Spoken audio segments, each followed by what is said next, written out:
きもののためにと選んだ場所は自由を鍵にした檻の中でしょう。決してもう逃げ出せない乾いた喉の奥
Scottish Craig. My hip and the rest of me, yep. But my hip in particular has been a bit extra weird today. And yesterday. So we'll see. Always bring a war chest. That is a good tip. That is a good dad tip. We're all weird now. Game? There we go. Is the game too loud? Let me know.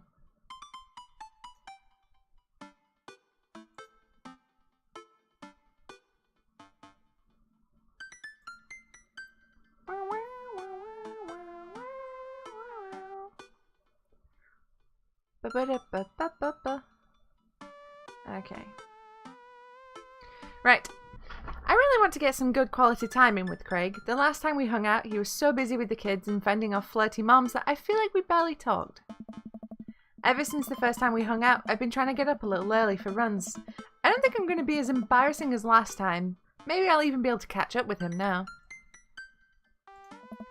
I type out a message to him on Dadbook.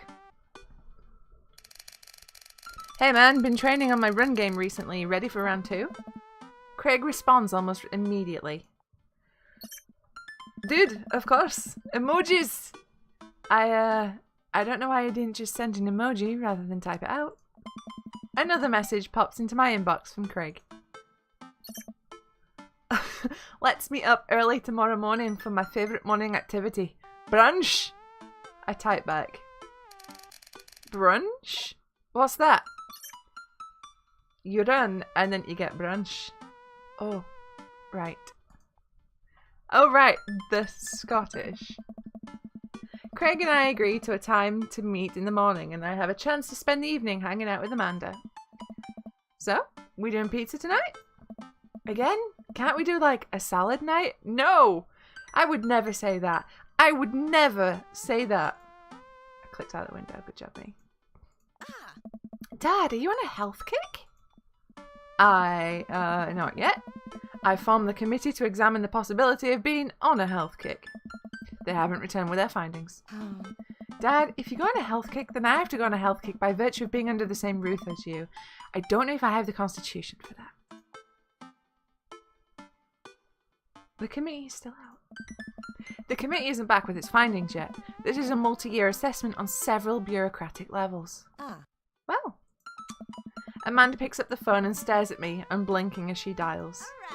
Hi, yes, can I get an extra large pizza with chicken, bacon, extra cheese and tomatoes, and a couple of the garlic sauce cups? She's not a true, like, youth. She used a phone to order pizza. We don't do this. That's not something youths do. Oh, thanks. Today's t-shirt is a Godzilla Totoro. And it says, Totoro.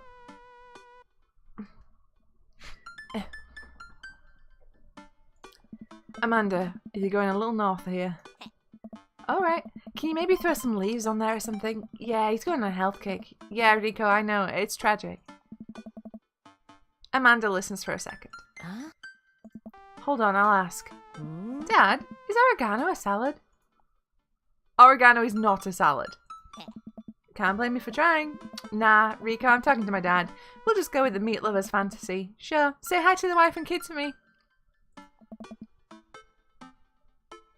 Real youths do not wish to phone, this is true. Amanda hangs up.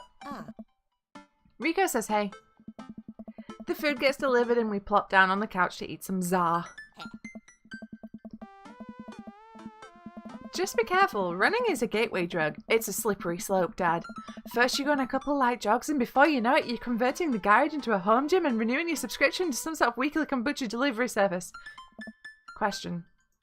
Shoot. What's kombucha? Okay, so you aren't too far gone yet. I'm just giving you a hard time, Pops. I'm really happy you're running more and caring about your health. I want to keep you around for as long as possible. Thanks, kiddo. Speaking of which, I'm running with Craig tomorrow. Are you going to be able to keep up with him? Hey. Probably not. We laugh and eat more pizza than is probably healthy in the name of carbo loading. I call it a night early so that I'm ready for tomorrow. Oh, thank you so much! Oh, thank you, Anonymous, for Totoro. Can I get so many hearts in chat, please, for Totoro? And I realised that my alerts don't have sound, so let me just fix that. But thank you so much. Ah.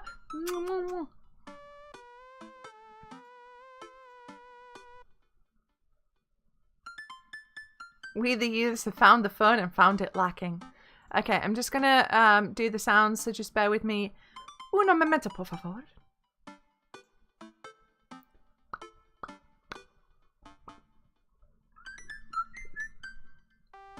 Let's put some volume. Get that volume on there. Boop, boop, boop. Hosts.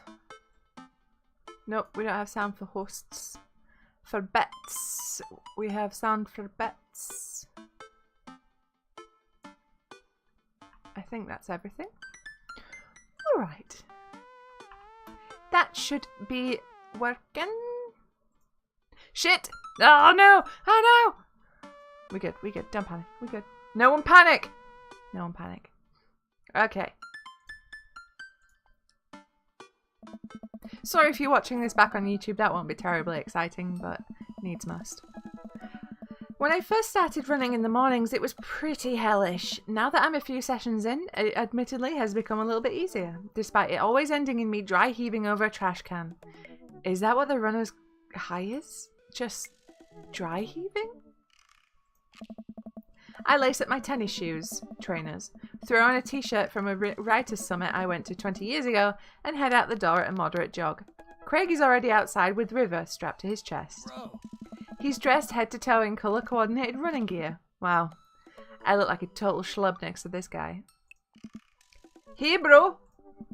Morning, Craig. River gonna be running with us? Oh. Best as she can. We're taking it to the limit, aren't we, kiddo? Well. Oh, I know what that means. Craig hands her a stuffed toy, which makes her smile ear to ear. That's Arnold the capybara. Oh god, I never thought I'd be saying capybara in a shit Scottish accent. Sometimes it's the only thing that'll get her to stop crying. Oh, I've been there. Amanda had a stuffed panda that she carried around everywhere. She would have a tantrum if we ever even tried to wash it. It was gross. So you've been running lately? Every morning for 30 minutes. I'm basically an elite athlete by this point. Well, I'll try and keep up. So where are we headed? Oh. I was thinking we could do a couple laps around the park. You're proud of my life choices. Okay, that sounds reasonable. Oh. Then we'll do some hill climbs up a slope. Okay, I can probably handle that. Nice. And then we'll close it off by doing some wilderness survival hike running to increase our agility. I'm suddenly struck with the overwhelming need to crawl back into bed. That sound okay to you? I usually like to throw some timed murder sprints in there, but I'll go easy on you since you're a beginner. That sounds like something I am able to physically do. No. Not again, something that I would not say. Dude. Great! Let's get started! Craig and I finally arrive at the park. A few other lone joggers make their way around the perimeter, and River waves enthusiastically at everyone we pass. It's a lot more peaceful in the mornings. Aside from birds chirping and River gurgling away in the stroller, it's pretty quiet. Boop, boop, boop. Alright, good warm-up. That was the warm-up. Yep, been there. Been there. Hey, Let's start the show. bro. But wait. Craig reaches into his bag and tosses me a water bottle. I fumble it, but thankfully don't drop it. Oh. You gotta hydrate, bro. I take a long drink from the water bottle and feel reinvigorated. Man, I don't drink enough water. Same. Hey. I look down and pick up Arnold, River's toy, and hand it back to her. Must have dropped this. Thanks for looking out, bro. Hey. You ready? My body is collapsing in on itself. That's the one. Let me just... I just want to pick it just because it's what I would actually pick. Look at that little face. Look at that little face. The little toes as well. The little toes kill me. She's got like little tabby socks on. Oh, no. Wait a minute.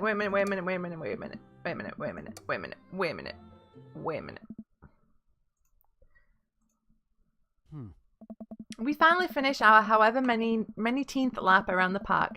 I'm breathing heavily. But I can't believe I can't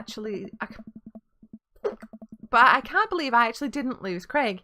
He's even breathing heavily too, which makes me feel a little better. I look down at my shirt and notice that I'm drenched in sweat. Huh. Almost looks like a frowny face. If I were a fish, I'd breathe coffee. That's one.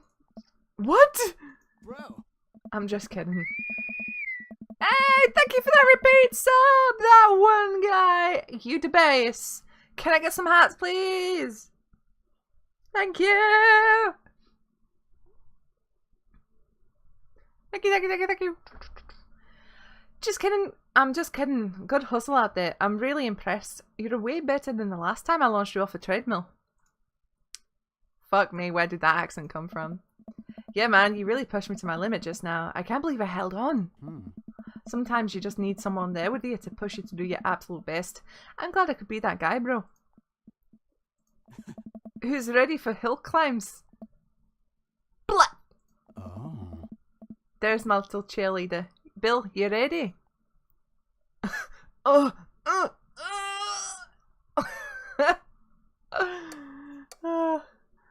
Jesus. You bet. Craig takes me to a separate portion of the park where there's a steep hill that seems to go up forever. I strain my eyes to see some other joggers at the top. So what do we do now? We run up the thing. That looks like a lot. Well, there's two things you need to know about this hill. One, don't stop running until you get to the top. And two, Craig points to the top of the hill. Hey. That's not the top.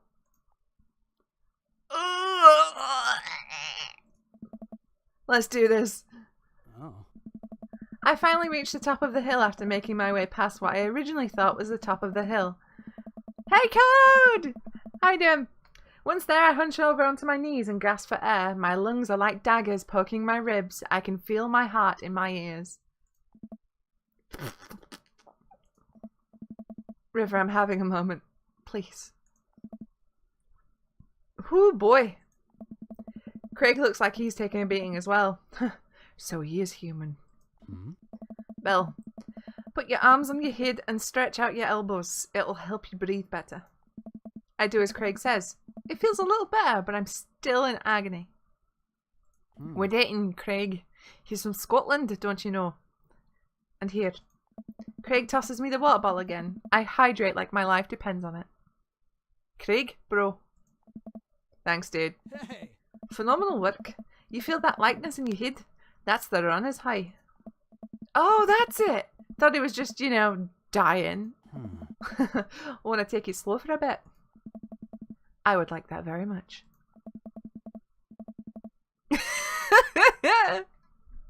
No, in Scotland you've been. Get well, Stu. Have you been to all of Scotland? No, so you don't know.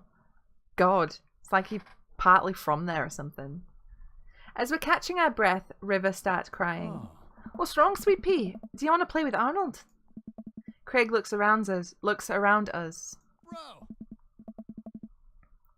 Have I played PlayerUnknown's first person yet? I have not. I really need to get on that. If we finish early, like, because I have a feeling that finishing Craig and Joseph, because they're the last two we have, I've got a feeling that that's going to bring us up short of the 11. So if we do, I'll just pop on and do some first person pub. Oh boy. Man down. I think we lost Arnold. River keeps wailing. Oh, sweet baby, please don't cry. Look at her little face. Hey. I've abandoned my child's toy. I've abandoned my child. I've abandoned my boy. We gotta find him, dude. It should be simple, right? We just gotta retrace our steps. I remember River last having it down at the bottom of the hill.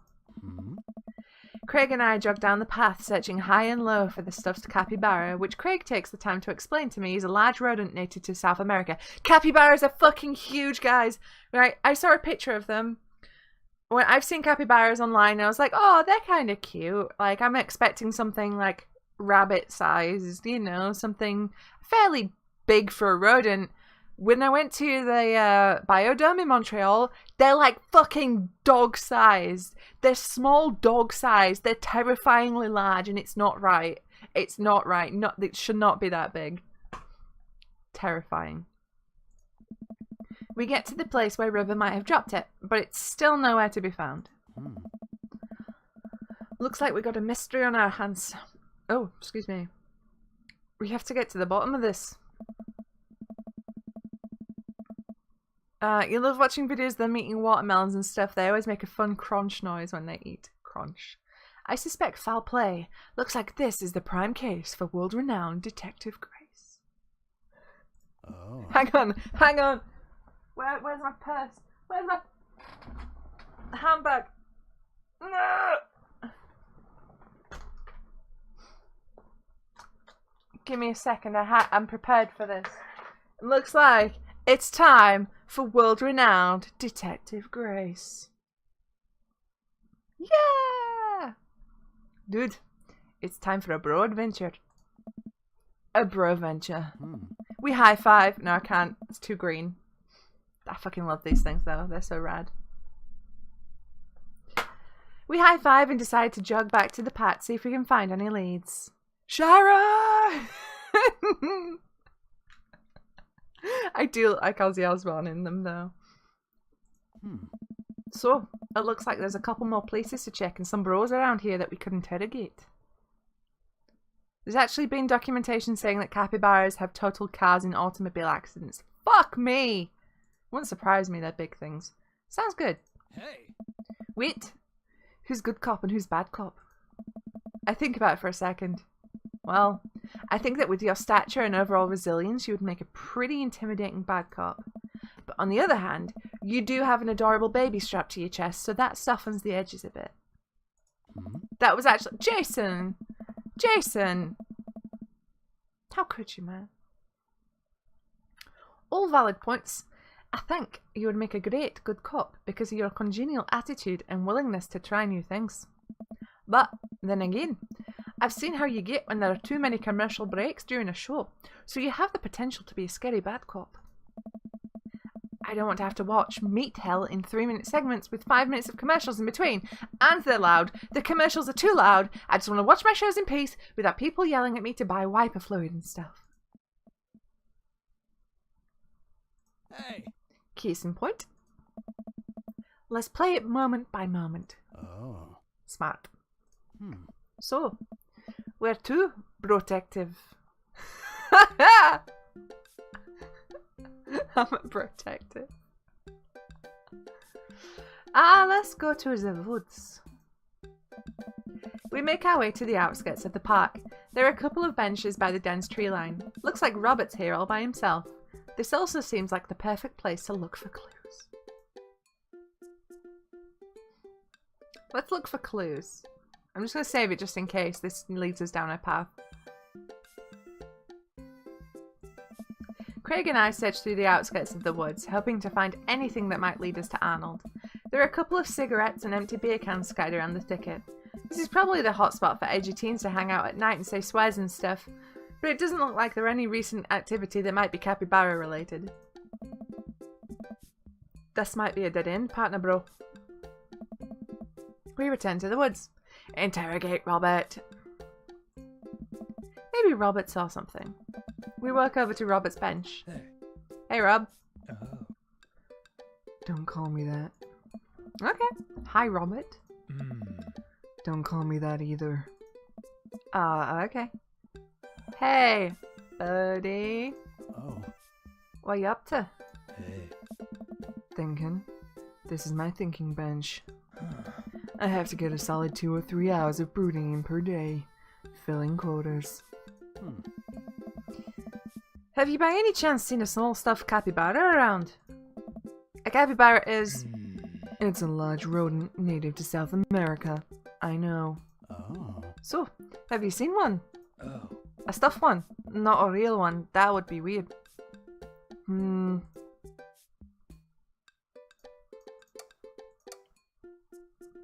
Surprised he's not whittling, yeah. Let's be a bad cop. Alright, Robert, we've been nice. Help us out or I'm gonna go off, learn how to fight, and then come back here to kick your ass. You learning how to fight? Please. Well, fine, if you don't tell us what we want to hear, I'm gonna spoil the season finale of Long Haul Paranormal Ice Road Ghost Truckers. You're bluffing. My buddy here doesn't play by the rules. Bill'll do it. Callum and Flint crash into a haunted... Stop!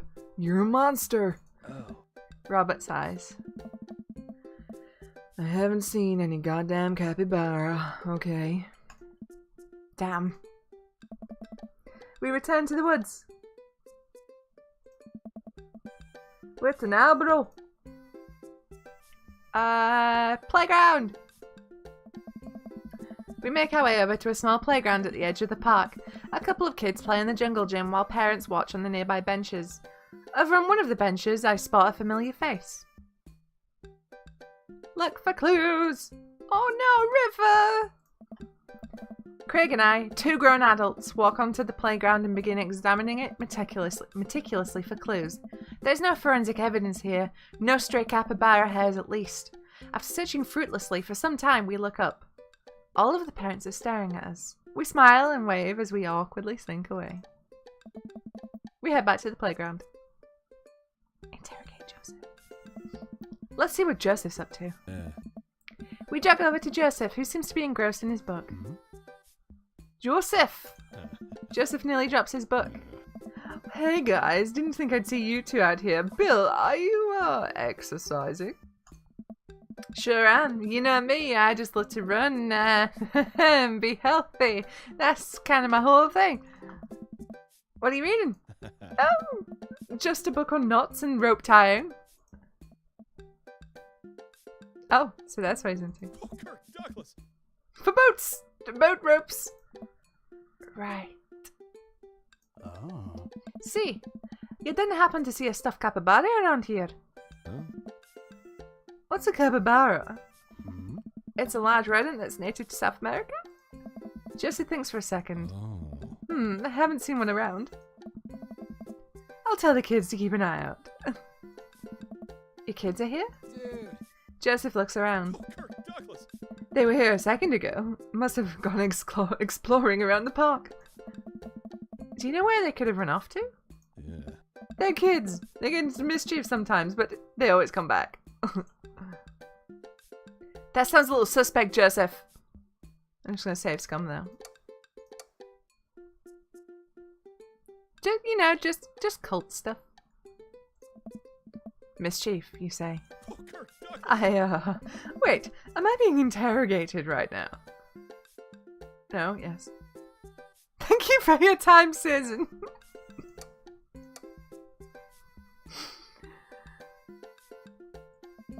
Just doing our due diligence, Joseph. I don't know. Arnold means a lot to her over here. I mean, you're more than welcome to ask Kristen and Christy. I imagine they have their ears to the ground on all the latest playground drama. They might be somewhere around the woods. Thanks, Joseph. We'll let you get back to your rope book. Yeah. Boat ropes!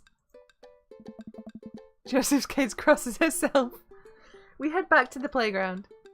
Let's try and calm River down a bit. This is a pretty nice playground. Might as well get a couple of swings in. What about Arnold? Maybe having a little swing might calm River down? Might buy us some more time? You're right. She's about to go nuclear. This might prepare her for the possibility of us not being able to find Arnold.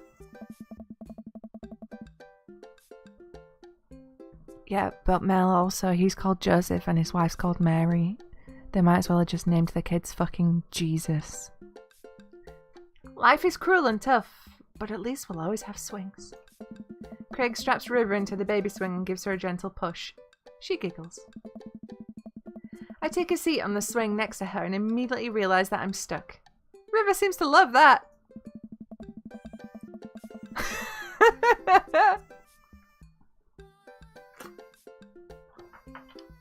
Yeah, it took me a while to notice it, but when I did, I was like, motherfuckers. Craig eventually helps me out of the swing and we decide to get back to the investigation. We head back to the playground. I've dad juiced where we should go next. So, Joseph said his kids would be at the woods. But I kind of want to check out the field. Just gotta save scum it.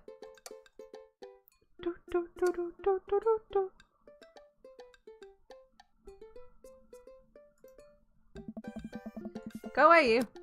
We wander out to a grassy field at the centre of the park. There isn't a whole lot to see, but there are a few figures camped out on a blanket. And the grass could hold any number of secrets. It's Matt and Carmencita! Let's talk to Matt and his daughter. Carmencita spots us from across the way and waves. She's sitting down with her dad on a sunny green patch of grass. We jog over. Hey dudes. Hey bro. We just sat down for a picnic. Want some snacks? I just realised the voice I'm doing from Carmencita is the voice that Justin does for Emily. I am Emily. I cook an egg with a spoon. Got anything to increase my glycogen reserves? You have apple slices? Oh. Thank you very much, tiny bro, but I should be fine. Hey. You guys working out? Good day for it. I am Emily. I cook an egg with a spoon. Don't look for me on the Blu-ray. I'm not there yet. Yep, I'm the picture of health and athleticism. This Blu-ray is too slow for me. I am Emily. Mm-hmm. Good transition, Bill. See, you haven't seen a stuffed capybara around here anywhere, have you? What's a capybara? It's a large rodent that is native to South America. Wait a second. How do you know what a capybara is? You wouldn't happen to have had hands-on experience with one recently, would you? We learned about capybaras in the 4th grade. I think it's more suspicious that you know what a capybara is. Hey. Oh my god. What if I took Arnold? What if I'm the culprit and I just don't remember? That's an A+ impression of Justin doing an A+ impression of Emily. I quickly check my body for any Polaroids I might have kept on my person to remind me of who to trust and who not to trust. Memento. You should watch Memento, it's pretty good. I saw Memento once and I'm pretty sure that's how it works. Nothing. But what if that's what I wanted myself to think? No, Bill, don't let them win. I shake off the thought. I saw a couple of squirrels over by that tree though. I don't know if that helps, but if you want to see some cute squirrels, you should definitely check it out. Oh. Thanks for the hot squirrel tip, Carmencita. Well, we best get moving. Gotta find that capybara before River here has a breakdown. Oh. Bon chance. Let me get some apples for the road though. Carmencita hooks me up with some road slices and we're on our way. Hot squirrels. It does sound dirty, Jason. You're completely right. Hot squirrel tip sounds filthy.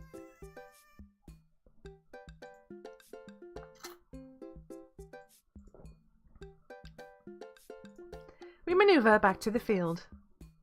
I want to interrogate the baby. You can ban me if you want, I understand. Wait, let me try this. It's always the culprit you least expect. I get eye to eye with River, who still looks like she's on the verge of tears. Bro. Good cop. Hey, sweetie. Believe me, nobody wants you to find your capybara more than me. But we need more clues. And I think somewhere in that baby brain of yours you might have something that'll lead us to the pub. So what do you say, kiddo? Meh. I turn to Craig. We're getting nowhere with the witness. We maneuver back to the field. Check out the squirrels. Where did the suspect say the squirrels would be again? Tree. Oh. Ah, there they are. Come and see it was telling the truth. These are some rad squirrels. River seems happy. This may have brought us some extra time. We maneuver back to the field. Oh, give me a second. I need to turn the thing off.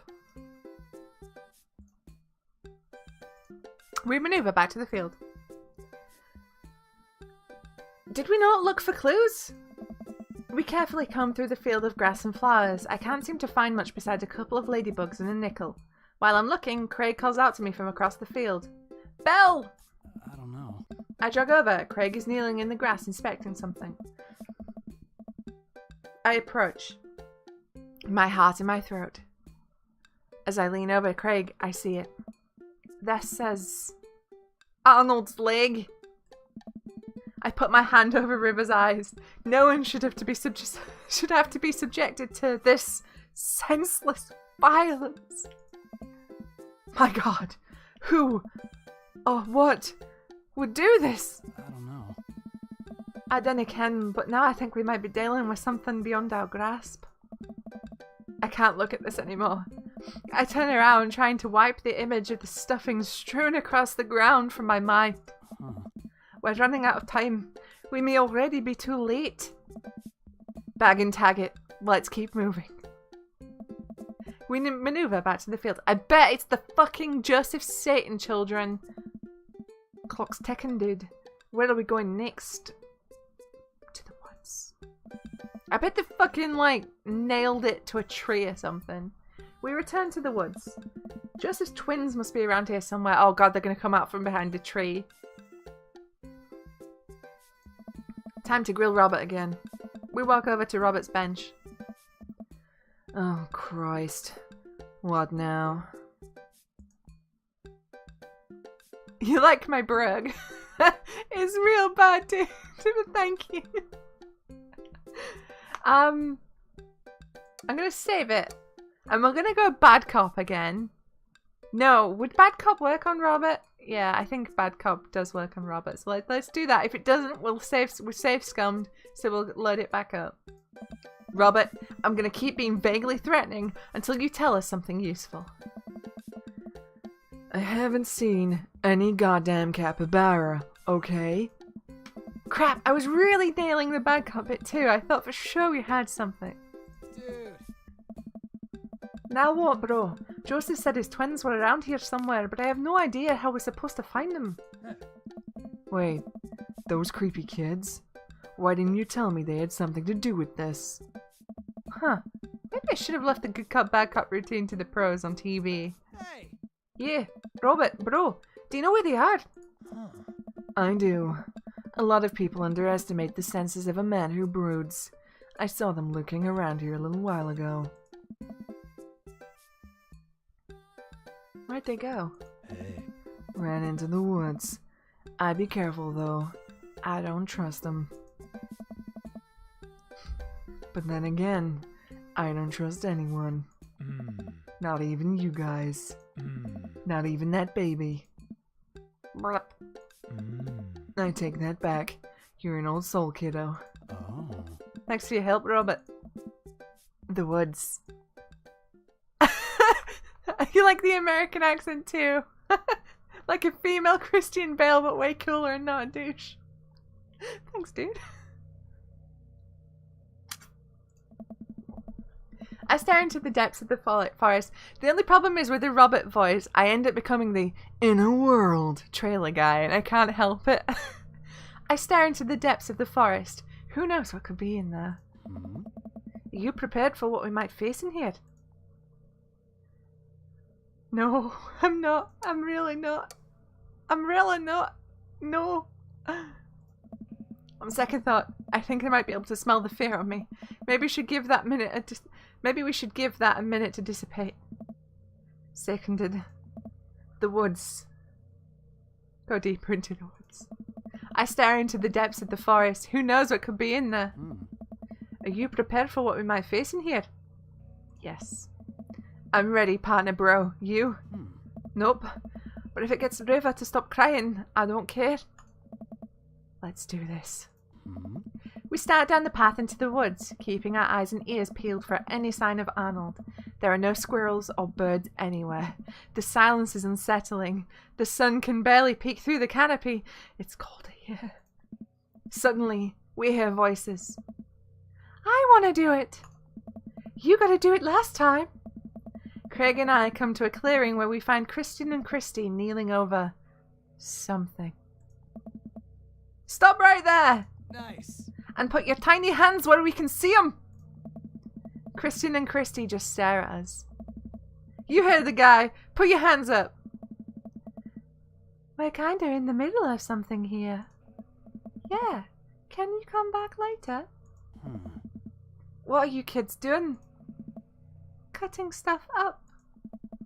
My heart is pounding. Is this the end of the line? I step closer. I can't believe what I'm seeing. A pair of safety scissors lies in the dirt, and it's Arnold. What have they done to him? Hey. Arnold! Ooh. You heard the baby. Hand over the capybara. No fair. Finders keepers. No, not finders keepers. That's our property and you've desecrated it. Well, how can you prove it's yours? Craig holds up Arnold's severed leg. I have to look away. Oh. You two got sloppy. You left evidence behind. I think you'll find that this leg fits perfectly onto his body. Christine and Christy look at each other. They don't know what to do. How about a deal? You give us the capybara and we don't tell your dad about this. Fine. She hands over the stuffed animal. And give us those safety scissors. They're clearly no longer safe in your hands. She hands them over. I'm glad we could figure this out. Come on, partner. Craig and I start making our way out of the woods. He turns his round and calls back to the twins. Oh. And tell your dad to stop letting you watch true crime shows. With the capybara back with its rightful owner, Craig and I shamble into a nearby diner, exhausted from our adventure. We find ourselves a corner booth and settle in. Oh. That was a tough case, but we cracked it. There's been a meltdown! We're different now. Changed. Did we get in too deep? Hey. It's nothing a hearty brunch can't fix. My stomach grumbles. I suddenly realise how big of an appetite I worked up. Brunch! Give me brunch! I have strong philosophies on brunch. Oh. A moida. You see, the first thing you do is divide your brunches between boogie brunch, the upper class mimosas and eggs benedict brunch, and grimy brunch, the gimme coffee and bacon and cheesy hash browns brunch. There's a time and place for both, and I think most of life is about figuring out which one you need more. Oh. So, what kind of brunch dad are you, Bill? I'm definitely a grimy brunch dad. Give me that bacon butty, give me that coffee, give me that sweet grease. Make it fried and oily and clean the floors with a hose and I'll be happy. A fine choice. Oh, no, hang on. We're save scumming it. And I gave him an English accent, which is not his accent. I don't care if it's $8.99 for what's essentially an instant oatmeal and a slice of mango. The plating is just so nice. A fine choice. Our young waitress passes out menus as Craig situates River into a high chair. Is this your kid? Oh. You betcha. She's so cute. Hi, you. That's me with all the babies at work. I'm like, hi, babies. Blip. Hey, kid. Middle school is going to be really tough, but if you can make it through that, you can make it through anything. The waitress walks away after winking at Craig. Seems like you're the most eligible dad bachelor in town. I guess so. Anyway, here's the thing about brunch. You don't do business during brunch. Brunch is a time for rest, relaxation, and restoration with those that you love. And while I went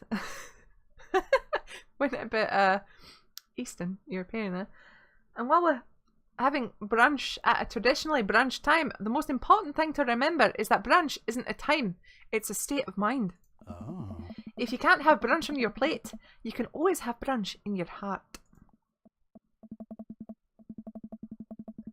I don't disagree with you. I just don't know if I can match your intensity. Oh. I'll open your eyes, bro. Just you wait. We order our food and the waitress, after very blatantly hitting on Craig multiple times, eventually brings us our brunch feast. River munches on cereal right next to us, more or less managing to get it in her mouth. Same. Hmm. I gotta say, man, it's really great having you back around to hang out with. Things have been so busy with work and fitness and the kids. I just haven't had time really to go out and get to know people. With you here, it's like we're picking up where we left off. I know the feeling, man. Moving to a new place could have been really tough for me, especially with Amanda going off to college soon. You're making this a lot easier. Craig smiles at me. Oh, Hey. it feels really good to go on another bro venture with you, dude. Just like old times. For a while, I forgot about anything that was bothering me in my life, and it was just you and me and more coffee. Oh. Good. Oh, no, thank you. So, do you like work out? I don't know. Yeah, mostly calisthenics, but I try to left this part of the regimen. That's so cool. I've been looking out for a workout buddy, you know? Hmm. I wish I could help you, but I'm enjoying brunch with my workout bro right now. Hello! Oh, if you change your mind. The waitress slides a folded note to Craig and walks away. Craig makes a face as he reluctantly puts it in his pocket. We can't take you anywhere, can we? Blech. Hmm. It's a blessing and a curse, isn't it? The next time we hang out should be in like the middle of the woods where people can't interrupt us. And also maybe in some different woods than the ones where little kids like to vivisect things. Craig laughs. Hey. Man, remember all our camping road trips back in the day? Joshua Tree, Yellowstone, that was the best. Oh. I'd give anything to do all that over again. That was not the right order of the words in that sentence. Dude, we should do a camping weekend. Oh. Oh, I don't know, bro. I'm an adult now. I have all these adult responsibilities. I don't think I can just drop everything to go hang out in the woods for a few days, you know? Ah, come on, dude. If we plan things right, we can do this. Craig, don't you ever do anything for yourself? Craig stares into his coffee mug. Oh. Of course I do. Yeah? Like what? I don't know. Sometimes I let myself have one scoop of vanilla ice cream before bed, but only if I didn't meet my caloric intake for the day. I don't know. And sometimes I let myself hit the snooze alarm, but only once. Dude, you gotta relax sometime or it's gonna kill you.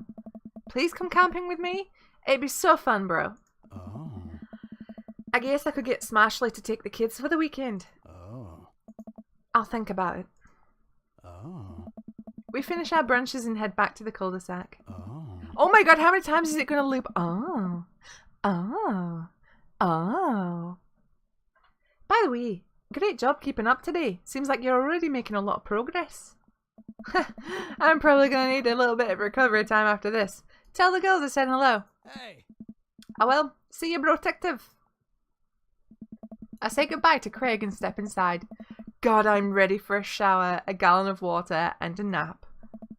I bet Amanda's still asleep. I crack open a door to find her still in bed, sleepily scrolling through her phone. Afternoon, actually. Right, how was brunch? It was good. We kinda got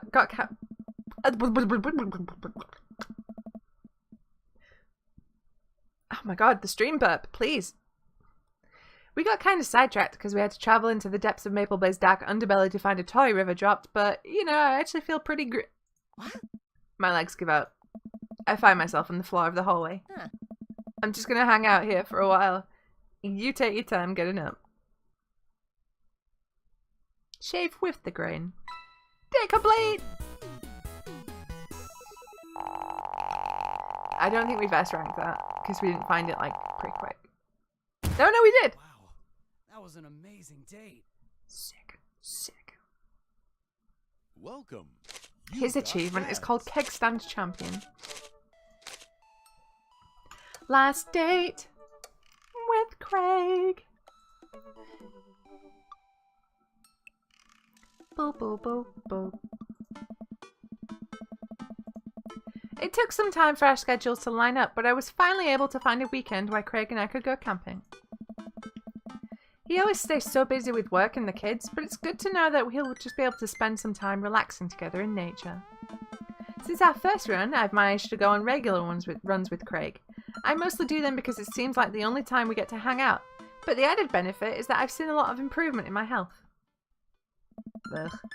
I was able to sift through the attic and find my old camping gear from college. Wow, brain, stop. Craig put me in charge of bringing the sleeping bags and the tent while he takes care of the food, so I double check to make sure everything is ready to go. Craig should be here any minute now. Amanda's going to be spending this weekend on a school trip to our nation's capital. She hasn't been away from home without me for longer than a day since she was 14. I hope she isn't feeling as nervous about it as I am. Hey, Amanda Panda. Amanda's in the middle of sitting on the top of her luggage in order to get it to finally zip. Hey, Pops. Ready for your trip? Once I get this bad boy all zipped up, I'm good to go. How much did you pack? That seems like a lot for 2 days. Oh, it's all of my camera equipment, lenses, tripod, flash, all of that. Are you even going to have time to take pictures? I'll find a way. I need to get some good shots of my series on national monuments. Ooh, what's the series about? It's one of those internet series where I reimagine Disney princesses.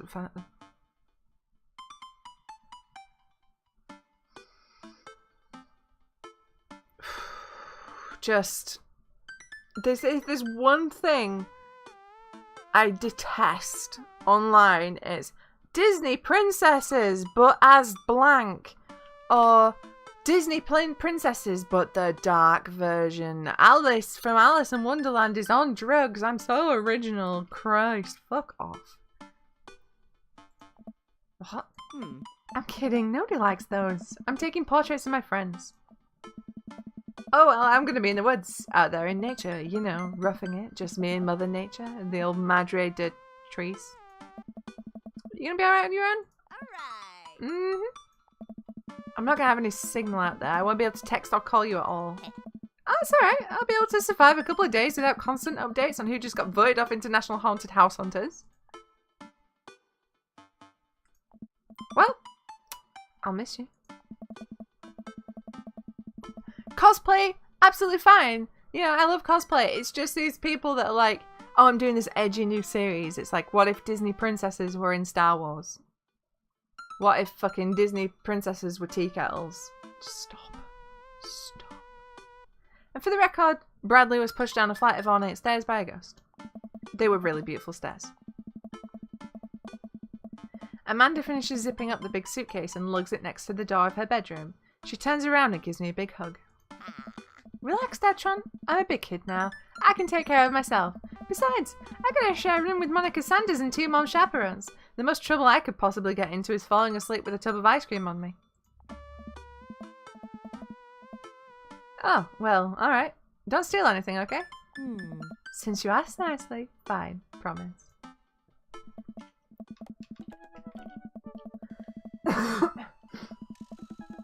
I step outside, hauling my bags behind me. Craig's already strapped some camping gear on top of my modest but stylish car. He notices me carrying my equipment and hurries over to take it from me. Saving it. Saving it. Is he going to be impressed by our mad muscles? Because we're freaking ripped. I want ice cream. I angle away from him, doing my best dance moves to get past him into the car. Remember, it's your weekend to relax. Take it easy. I guess I can't argue with that. Oh. Everything good with Amanda? Yep, on our way to a school trip to Washington, D.C. What about your offspring? Already at Smashless for the weekend. I'm ready to get my camp on. Okay, let's see if there's a cocoa rose and eggplants option. Let's find out.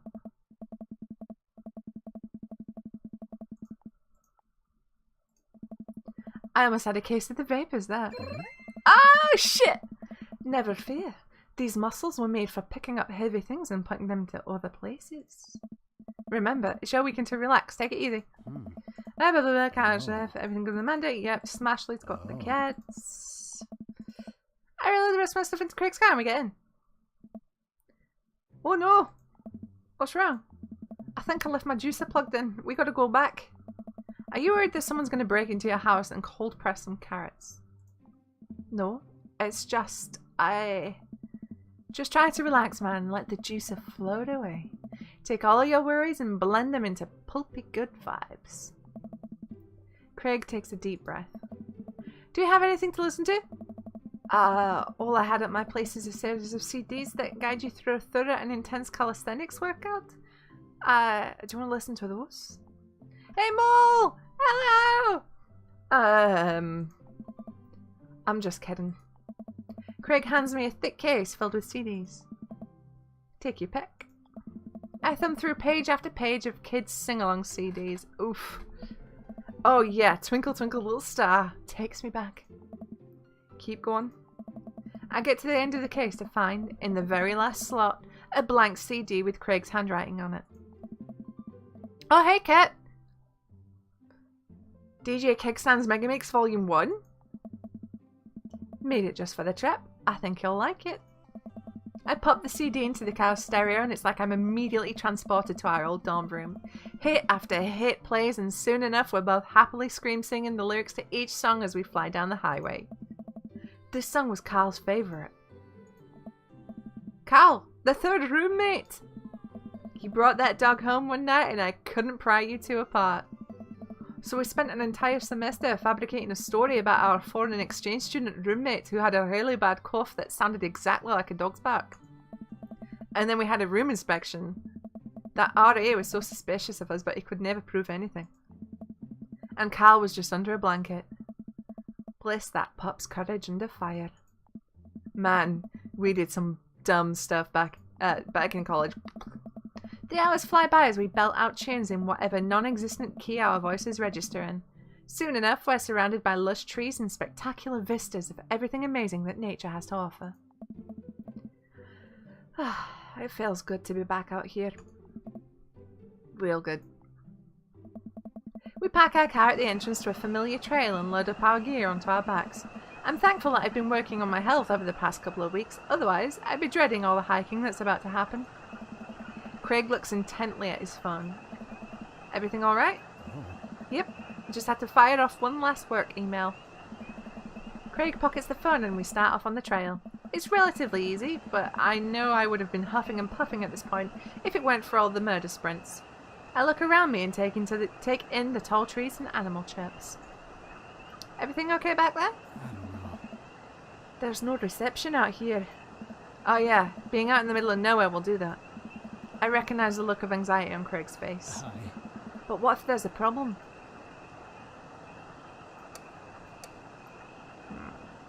You've trained for this. Look, Craig, we all know that if you really wanted, you could flex your calf muscles and fly out of here like a rocket ship all the way back to Maple Bay. You're gonna be fine. We're gonna be fine. This is our weekend.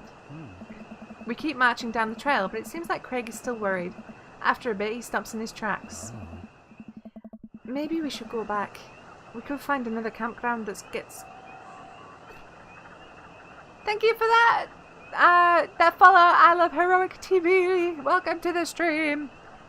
Let me just see if there's an option that he likes out of these. Let me just see. I just do a thing with my peepers. Let's look. What if there's a problem? There won't be. It'll be fine. Come on, bud. Who's a relaxed boy? Oh. I don't know. Craig. I'm a relaxed boy. That's my dude. Okay, that got hearts. But let's see if the other one gets us hearts and aubergines. We're out here in the middle of nowhere, miles from civilization, nothing with us but the clothes on our backs and a sack of granola. You ever read those stories about campers who get eaten by bears? Or who get lost and have to drink their own urine? Or worse, what if we have to eat each other? Craig, Promise you'll eat me. I couldn't handle cannibalizing my best friend emotionally. Or physically. You're far too lean. I wouldn't be able to last through the winter. Oh. Dude. You gotta stop watching Man versus Survivor Man versus Wild. He really did like that. Hi Dylan! I'm sorry!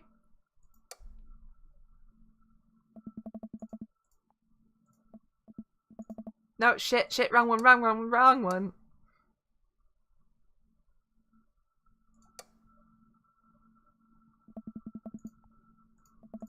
Oh.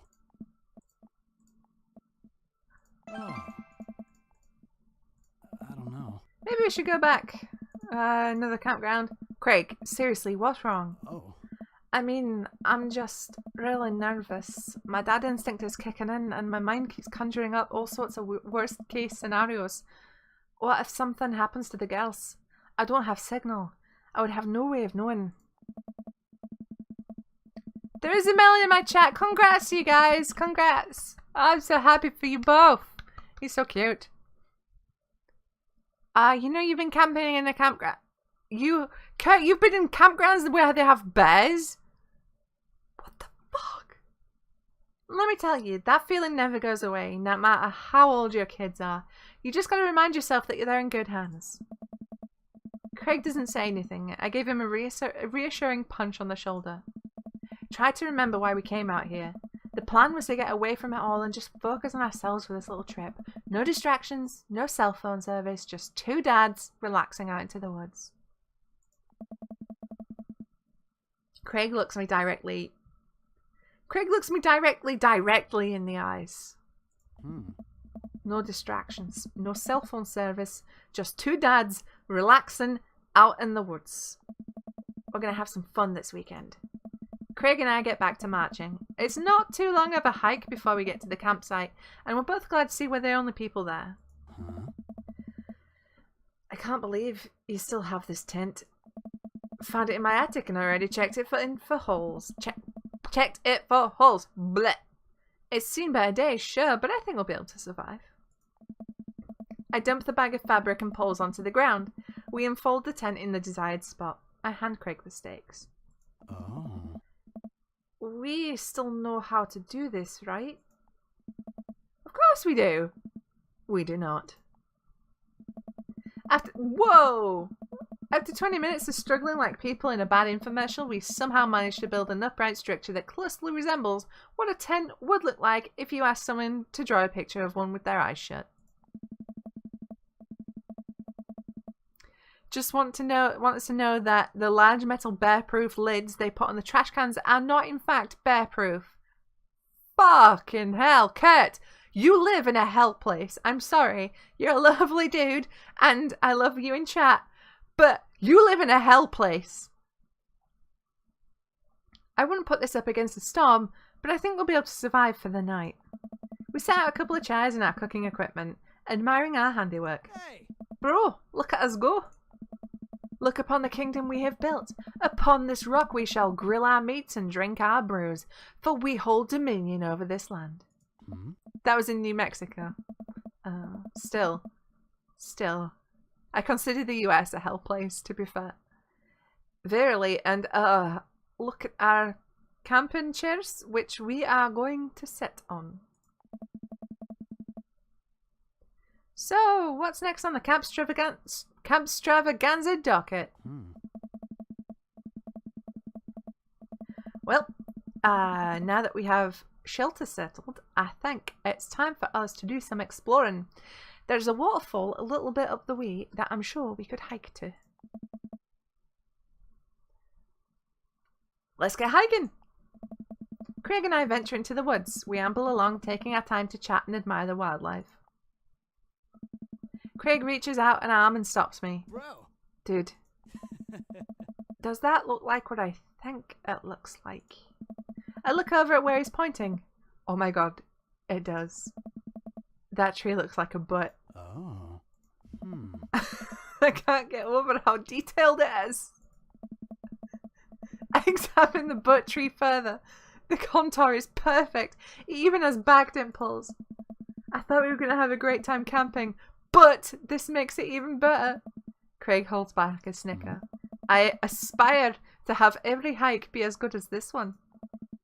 I'm snickering now too. Let us analyze this tree further. Craig and I share a huge belly laugh at our awful jokes. The best thing about this is that there's no daughters here to tell us our jokes are bad. We high five. Craig and I hit the trail again. It's been a long time since we've been out here, but everything seems more or less familiar. We point out old landmarks that we remember back from our college days. I think we're getting close now. The fucking hair is right up in my face and it's doing my nutting. Check it out. There's a clearing up ahead. As we get closer, I can hear water running. Oh shit. Cresting over a hill, Craig and I are greeted by a wide clearing surrounded by trees. In front of us is a beautiful waterfall spilling into a large body of water that runs into a river. Mouths agape with the genuine beauty of the place, we go to investigate. The old waterfall. Hey! That's gorgeous. Nature is so rad. Peering further, we get an idea of how deep the pool is. Oh. Then we could jump off it like in the old days. This old dad is happy here on dry land. Oh. Looks like you could climb right up over there. We didn't even bring swimming trunks. Oh.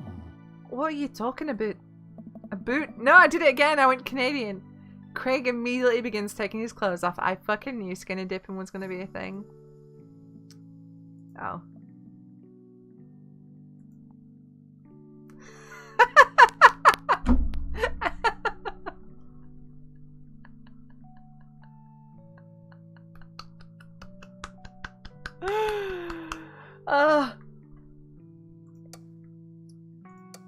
This fucking game.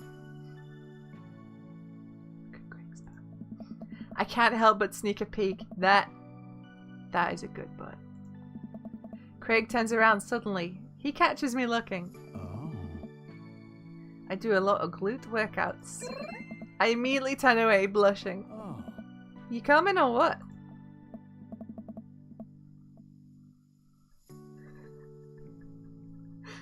I don't know about this, dude. He's already making his way over to the waterfall. By the time I finish my sentence, he's already making his way over to the waterfall by the time I finish my sentence. When he realizes I'm not right behind him, he turns around and rolls his eyes. We lived together for years, and I've seen your ass more times than I can count. It's no big deal.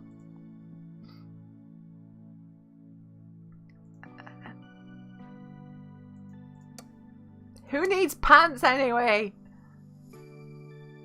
No one needs pants. This society's oppressors. Down with pants. Down with the system. That's the spirit. I take my shirt off and drop it in a pile with Craig's clothes. I put the rest of my clothes on the ground, feeling exposed. Okay, is there an option that he really likes though? Let's see. Let's put on a show. If the clothes are coming off, then it's someone's birthday. Craig gives me the wolf whistle. I turn around and give my booty a good spank. That one's for you, big boy. Oh, God! No! This game is making me say things I never ever thought I'd say in my entire life. That's gay, Craig. Craig, that's really gay. You got it, Chief. Okay, nope. Oh, God.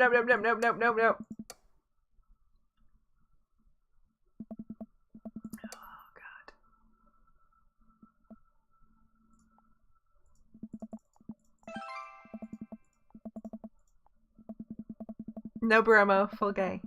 Craig and I climb up to the top of the waterfall, making sure not to slip on any wet rocks. He reaches the peak before I do and offers me a hand getting up.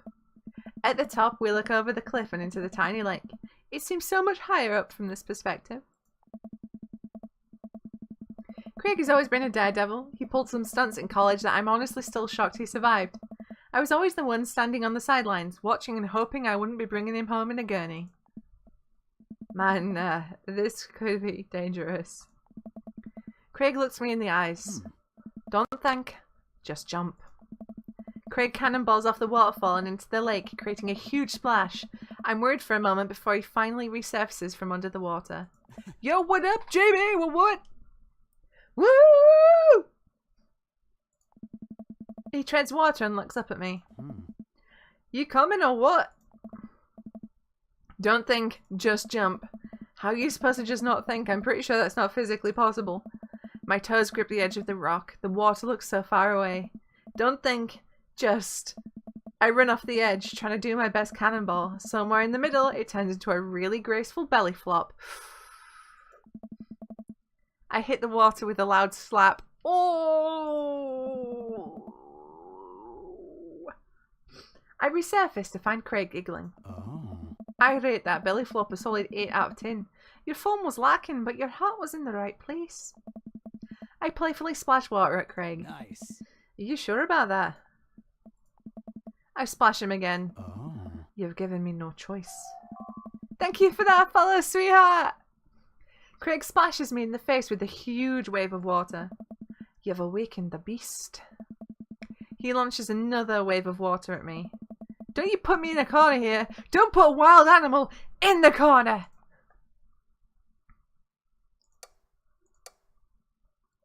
Squirt water at him with your hands, hammer fist, or dunk him. Dunk him. I lunge for Craig and manage to get him in an arm lock. Time for the finishing move. I summon all of my dad's strength to lift Craig out of the water. He! And I drop him down for the splash. Craig bounces back out of the water. My turn. Oh no, it seems like Craig was simply allowing me to pick him up and dunk him. He grapples me with his clearly superior muscles and quite literally tosses me across the water. I emerge from the water, devastated. Okay, no, wait a minute. Just... You think I did all those pull-ups just so I could look good with my shirt off? Nah, bro. These arm cannons are dad launchers. Okay, let's see the other options. I clasp my hands together in the water and squirt a stream of water directly into Craig's face. A weak defense. Your water squirting is no match for the massive wave of my water and my finely toned biceps are about to send in your direction. Oh shit! Ah, shit! Did it again. Good job, me. Womp womp. Craig, please, I have a child. My pleas fall on deaf ears. Okay, let me just see if the other one... You know, we've got to try all the options.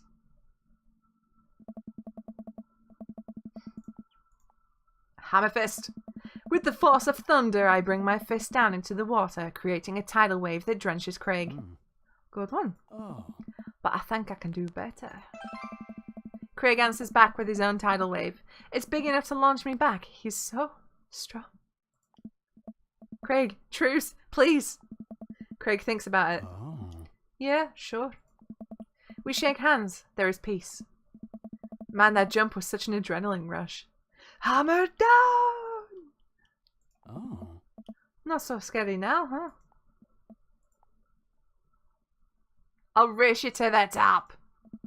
We run all the way up to the slick rocks and cannonball off the waterfall again. What a rush! Good form on that one. Wanna go again? You know it! With the same energy we had in our youth, we climb back up to the top of the waterfall. I'm brave enough to try a flip, which I'm sure looks incredibly graceful as I belly flop into the water. Phew, man, this is fun. Got one more in you. I live for danger. It takes us a little more time, but we get to the waterfall and both do our best running jumps into the water below. Alright, I think that's my limit. We should get going back before it gets too dark. So graceful. Bill is so graceful. You're right. Oh. We should probably head back. We got to put our clothes back on and notice they're all soaking wet. Maybe a splash fight wasn't the best idea. Ah, it's okay. We'll get a fire going in no time. We can dry off and get some dinner going. Sopping wet. We hike back to the camp and unpack everything we need for dinner. Craig pulls out a couple of steaks and some chopped potatoes in tinfoil. Oh. You ready for a feast? Hey man, take a seat. The Craig train is pulling into the relaxation station and I'm your conductor. Let me cook for you. Absolutely not. Cooking is the thing that relaxes me the most. I'll take it from here. Craig cooks now? I remember how his entire sophomore year diet consisted of microwavable mac and cheese, but not microwaved, and have trouble believing the thing he just said. At least let me start the fire. Sure. Let me just grab my matches. Craig reaches into his backpack. He rummages around in his bag, pulling things out and checking every pocket. Uh-oh. Oh. I know I packed it. Craig checks another bag and still can't find it. Oops, excuse me. My stomach grumbles and I'm more acutely aware of how cold and wet I am. We really need to get a fire started. Oh no! Maybe we're never going to get a fire started and we have to cuddle for warmth. Okay, well, it's not the end of the world. I don't know. Gosh, I'm so stupid. I could have sworn I packed it. I'm sorry, dude. Don't be. We can figure this out. We can start a fire. We're smart guys. I mean, how hard could it be? I've watched plenty of survival programs on TV. If a naked reality TV star can do it, so can we. We'll need some wood. I gesture to the trees around us. Oh, man. Well, there's no shortage of that. And some tinder. Hmm? We can make that work. And then I think some ancient aliens are then supposed to come by and give us advanced technology or renovate our house. Depends on the show. Craig and I gather a variety of wood, bark and moss until we have all of the materials that could, conceptually, make a passable looking campfire. Oh. Just add fire, right? That's the fun part. The sun is just now setting and a cool breeze rustles the leaves of the trees around us. We have to work quick. Hmm? I've done this in the past and I know I can figure it out. Just give me a second. Any way I can help? Oh. Give me some moral support. Lift my spirits and we'll make this fire happen. I don't know what that was.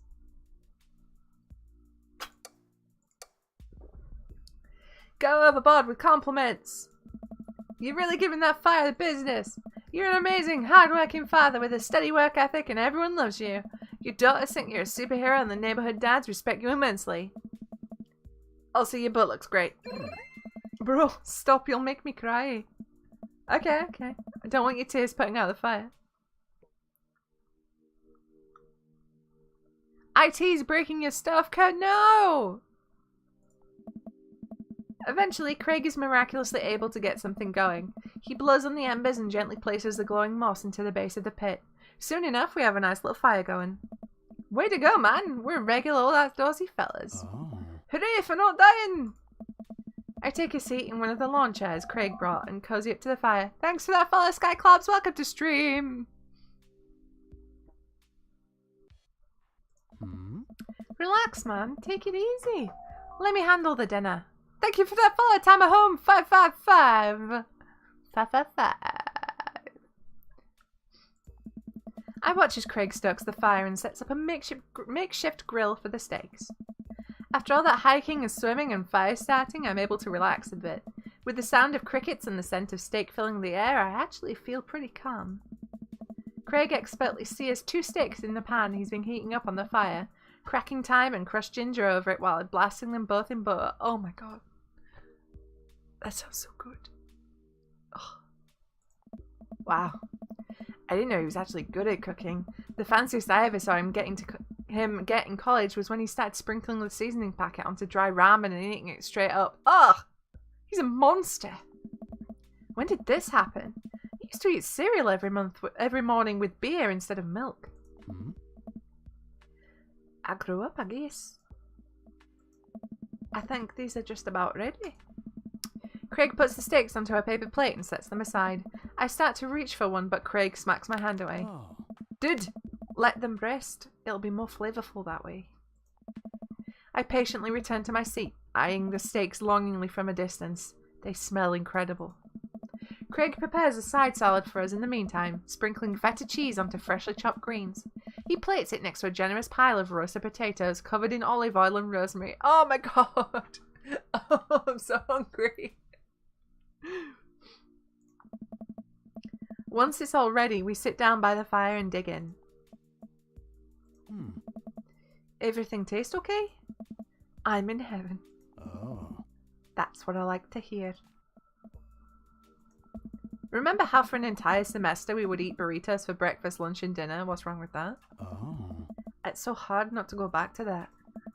Look at you now, man. You have kids, a great job, and now you cook like a vengeful wizard whose arch nemesis is microwavable food. I'm really impressed with how much you've got in your life together. Craig laughs, but there's no humour in it. Oh. I'm glad you think that. I glance at Craig while he picks at his salad. He really grew out of his baby face, but there's something about his expression that makes him seem so much older than he is. A sense of maturity he didn't have in college. He looks exhausted. You okay? Oh. Yeah. Come on, dude. I've known you for long enough to see when you're down. I don't know. I'm tired, bro. I think being out here is making me realize just how drained I feel. You work really hard, Craig. It can't be easy. Oh, man.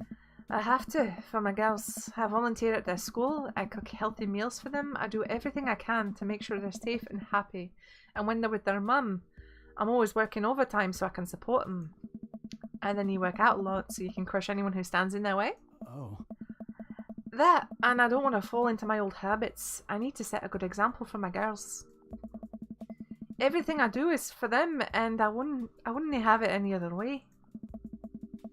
But it seems like it's bleeding you dry. Hmm. If that's what it takes to raise them, then it's worth it. Craig, buddy, I know where you're coming from here, but you gotta take care of yourself too. Hey. I do though. I eat right and exercise, and that's not what I mean. You're too little butter on too much toast, you know? Bro. What? You're spreading yourself too thin. Life needs balance. It's great that you care this much about your kids, but you can't neglect your own needs because you're too busy taking care of everyone else's. You matter too. Oh. I know I can provide for my family, and if I take a step back and look at everything objectively, I know I'm doing right by them. Oh. But I can't explain it, man. There's always that voice in the back of my head telling me that I need to do more. Like it's never enough for me. Every time I try to relax, that voice keeps telling me that I don't deserve it. To be honest, I even feel guilty about being out here. Craig, you're trying your best and you're doing an amazing job. That's a fact. But even if you weren't, you would still deserve happiness. Hi. Do I, though? Hell yeah. Let's put a little bro on the end there, because, you know, we're very bromo. Oh. I look at Craig and think about what a good friend and even better father he is. He's compassionate, he's hardworking, he's relentlessly positive, he encourages everyone to be the best version of themselves. He makes me want to be a better person. Thank you for that follow, CC! Welcome to stream! If you could only see yourself the way I see you. Hmm. Craig beams. He gets up and walks over to his supplies. Oh. Come on, I brought dessert. Oh, are you going to use the campfire to touch the tops of some creme brulee? Hmm. What? I know little to nothing about cooking. Craig pulls out marshmallows. Nice. Oh, this game's attacking me. Well, you still know how to make s'mores, right? I think the more important question is, do you know how to make s'mores? As I recall, you used to just completely blacken the marshmallows. Oh. Well, I stand by that. It's charred on the outside, but the gooey center is preserved. Brutish. I've never actually had a s'more, because they're not really a thing here. But I've heard they're delicious, and Tim Hortons are now doing ice caps, but they're doing s'more ice caps. And Justin got one yesterday, and he was all like, "Ooh, look at my ice cap." Ooh. I'm like, shut up, Justin. Fucking being in Canada and I'm not, you jerk. Nah. Craig throws a marshmallow at me, and I catch it in my mouth. Oh. Pro move. I know, but they're not really a thing. It's not stuff we make over here. Like, it's not a thing. I know it's basically just marshmallows and some, like, crackers.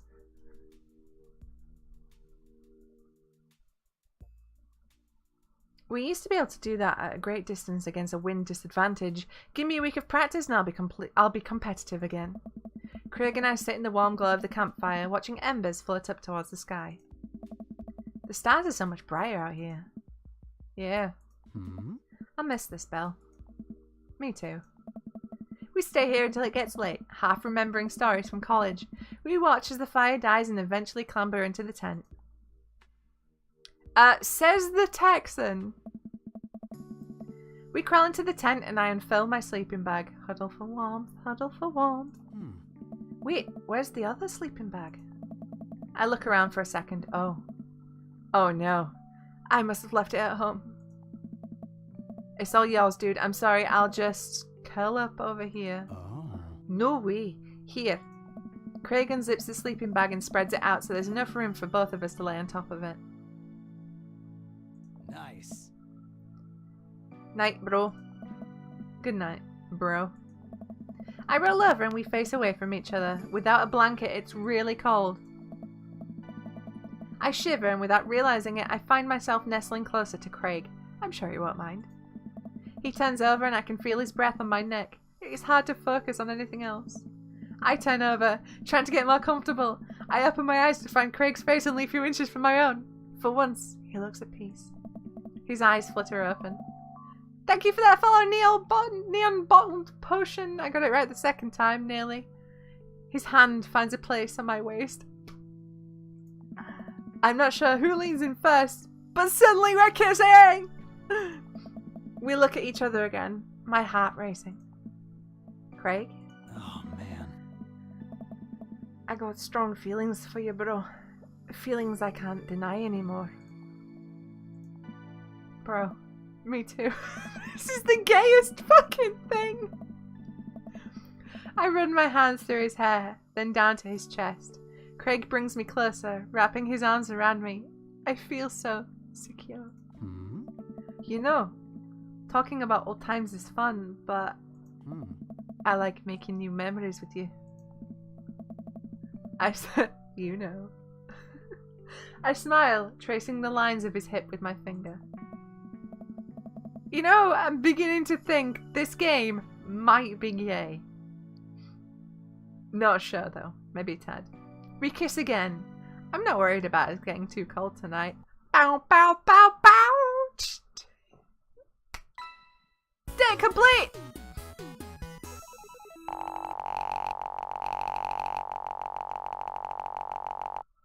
Boom.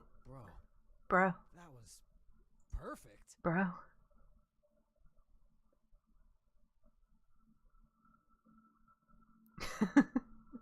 Wait, this game is gay? What?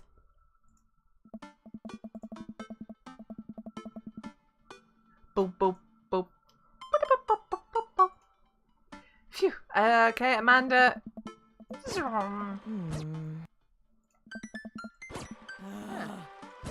Okay. We got our box set. All the dads. Brian.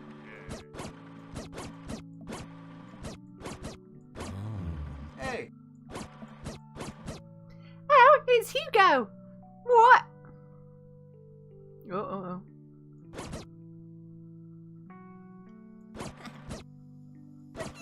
Hmm. Ah. There's Robert. Hey. There's Matt. Oh. Damien. Hey, looks like Amanda's hanging out with Briar and Hazel. Let's see what they're up to. Okay, Briar, think of a shape. Hazel, what's she thinking? Square? Briar? Star? We'll get it next time. Amanda leans in close to Briar and Hazel, lowering her voice. Listen, you guys can be real with me. If you're downplaying your psychic abilities, I want you to know that you can trust me. Heck, even think of me as the third twin. Amanda, that's a triplet. You know, Dad, by the time I'm done with these kids, we're going to be finishing each other's... What? You didn't finish your sentence. What are we going to be finishing each other's... Yeah. Sentences! Sandwiches is the line, the joke, the reference. See? Third twin! I have to go. As the party starts to wind down, I take a seat on our back porch step. The sun is setting and everyone seems to have eaten their fill. Okay, touching moment. She gives me a picture. It's really sweet. Everyone cries. Pew pew! I love you, Dad. I take a seat next to Craig as the last guests make their way out of the party. Oh. Bro! Bro! You can't... Can you really keep calling each other bro after you've, you know, banged in a tent in the middle of the woods? This reminds me of the parties we used to throw. Fewer keg stands, of course. Probably for the best. I don't want to get my hip replaced after a party trick goes wrong. Oh. We can leave cake stands in the past. Oh. I'm, taking this weekend to relax. This party was my first stop at the express train from the relaxation station. Next stop is Napville. Pull into the bill concourse. I'd like to book a ticket to Napville as well. I might have to meet you halfway at eating food directly off of your own stomach town. We both giggle, but man, do I want to just pour some chips on my belly while I hang out in a hammock. Craig, I'm glad you're making time for yourself. Oh. Me too. Stress is a funny thing, dude. I didn't realize how overworked I was until we got away from the city. City! Wow, me. It's honestly just as destructive as binge drinking every night and eating burritos off of the floor. I guess I need to get out of the city more often then. Oh. Craig kicks his legs over the side of the bench and leans into me, lying down in my lap. I run my fingers through his hair. That's adorable. You're looking for balance. I admire that. I'm trying... Stop doing that. I gotta stop doing the French... I'm trying not to feel guilty about doing things for myself. Oh. It's a process. And it's gonna take me some time to figure it out.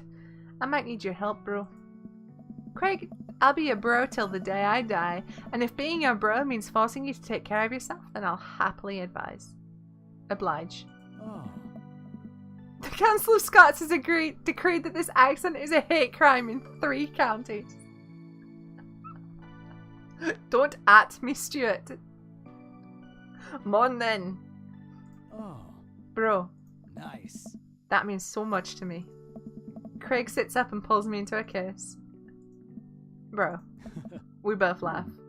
You and me, we're gonna be alright.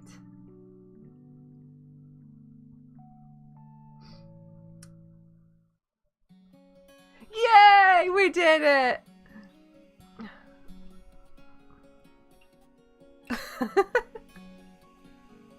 Okay, right. I'm just gonna leave you with the credits for a little minute because I need to go pee because I've been chugging water. So I'll be back real quick. Go play Craig. Nathan Sharp. Ooh. Alright, I'll be back in a second. Amuse yourselves. Be good. Don't be mean to each other. Except Stu. No, don't be mean to Stu. I'm going. Bye.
Right, I'm back. Were you all good? Those shots, though. I like this picture quite a lot. Let's see. Oh, hello. Oh, hi. Okay, so we have Chad as the last dad. Bonjour. Ça va? Okay, où est le dad book?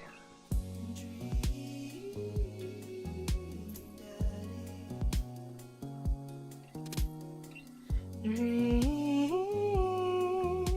daddy, who's gonna be your dream?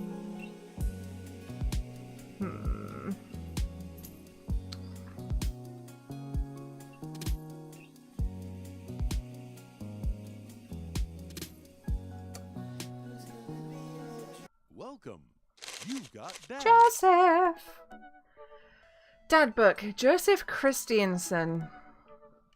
Voted Maple Bay's #1 youth minister for 5 years running, living in my hometown with my beautiful wife and our 4 amazing kids. If I'm not in church, you can catch me out in the open water, setting sail on the seas of adventure. I love playing guitar and crushing my kids at Candyland. On a Friday night, you're most likely to lead the community in a fun mixer. Christian and Christy Christiansen. Yes, they did that to their children. For Satan children, that's abuse. If you had one thing to take with you onto a desert island, what would it be? My 6 string. What are your turn-ons? My loving wife. What did you want to be when you grew up? Ship captain. What's your favorite movie genre? Feel-good movies. What's your ideal date? Lovely night on the town with my wife. What do you never leave home without? The good book. I spend a lot of time thinking about how I can be a better man, a husband and father. This is going to be bad, you guys. It's going to be real rough. Rough. His family's a little weird, but Joseph seems cool. I should take him up on his offer to hang out. Wait, how do I hang out with a priest? I don't go to church. Should I be Jesus-y? I imagine Joseph's family staring at me as I fumble through some sort of prayer attempt. Maybe not too Jesus-y? A light smattering of Jesus. Will he want me to pray? Is he going to pray at me? Do I have to pray at him? Who is saying this? Talking to Joseph, huh? Oh, it's Amanda. Ah! Amanda, how many times have I told you not to sneak up on me like that? I selectively ignore it every time you do, Pops. Amanda looks over my shoulder at the screen. Joseph can't read your mind, you know. If you want to talk, just message him. But I've never been friends with a priest before. What do I talk about? My favorite Bible passages? Ice cream socials? Car keys? First of all, he's a youth minister with a tattoo, not a priest. There's a difference. You're overthinking it, Dad. Listen, just put it like this. Hello, neighbor. Thanks again for the invite to the barbecue. I'd love to hang out soon if you're not too busy. Isn't that a little too business casual?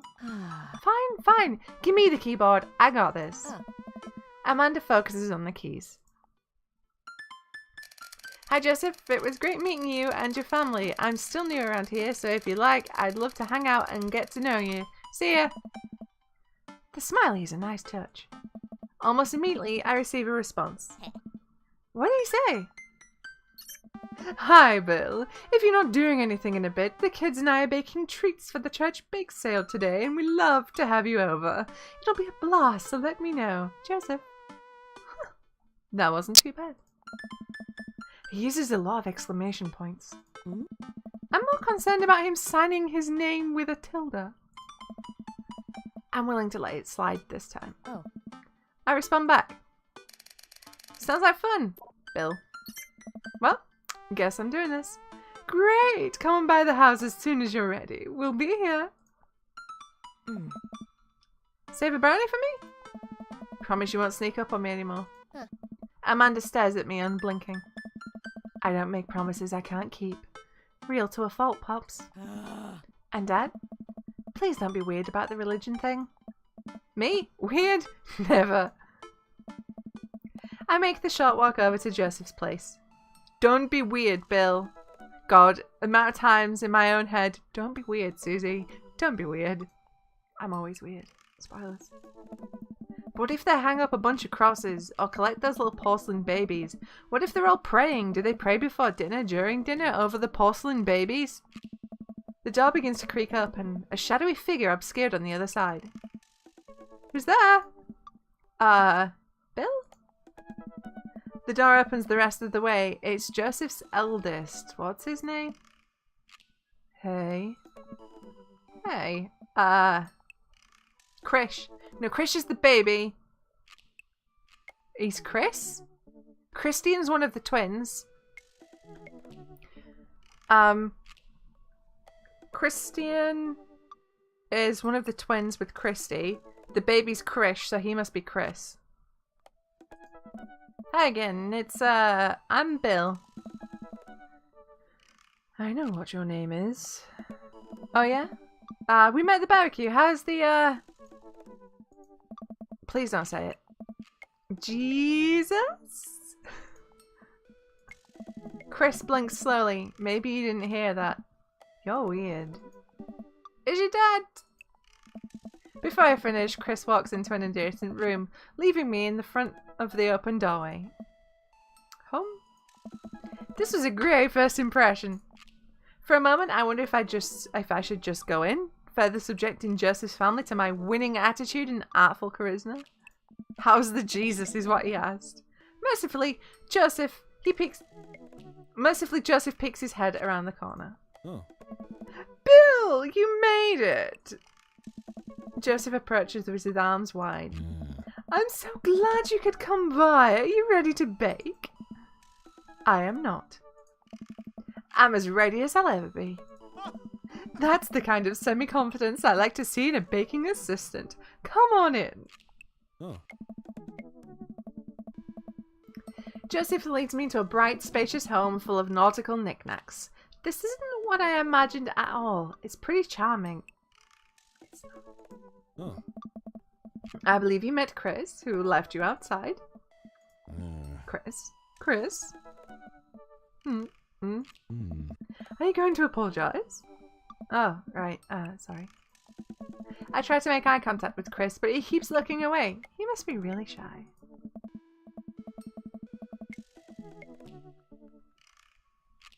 Oh no, you have that belt and those trousers. This is your future. Dylan, this is your future. It's alright. Next time just be a little more inviting to our guests, okay? Sure. Chris seems to relish the chance to escape the conversation and quickly vanishes into his room. Joseph turns to me apologetically. Don't take it personally. Chris likes to keep to himself. I mean, we didn't start off on the best foot in the world. Plus, being the eldest in a big family can't be easy. Oh. We try to cut him a little slack where we can. Oh, and here are the twins, Christian, Christy. Say hello to Bill. Hello, Father. Hello, Bill. Kids, come on. Dial it back on the creepy twin shtick. Creepy twin shtick?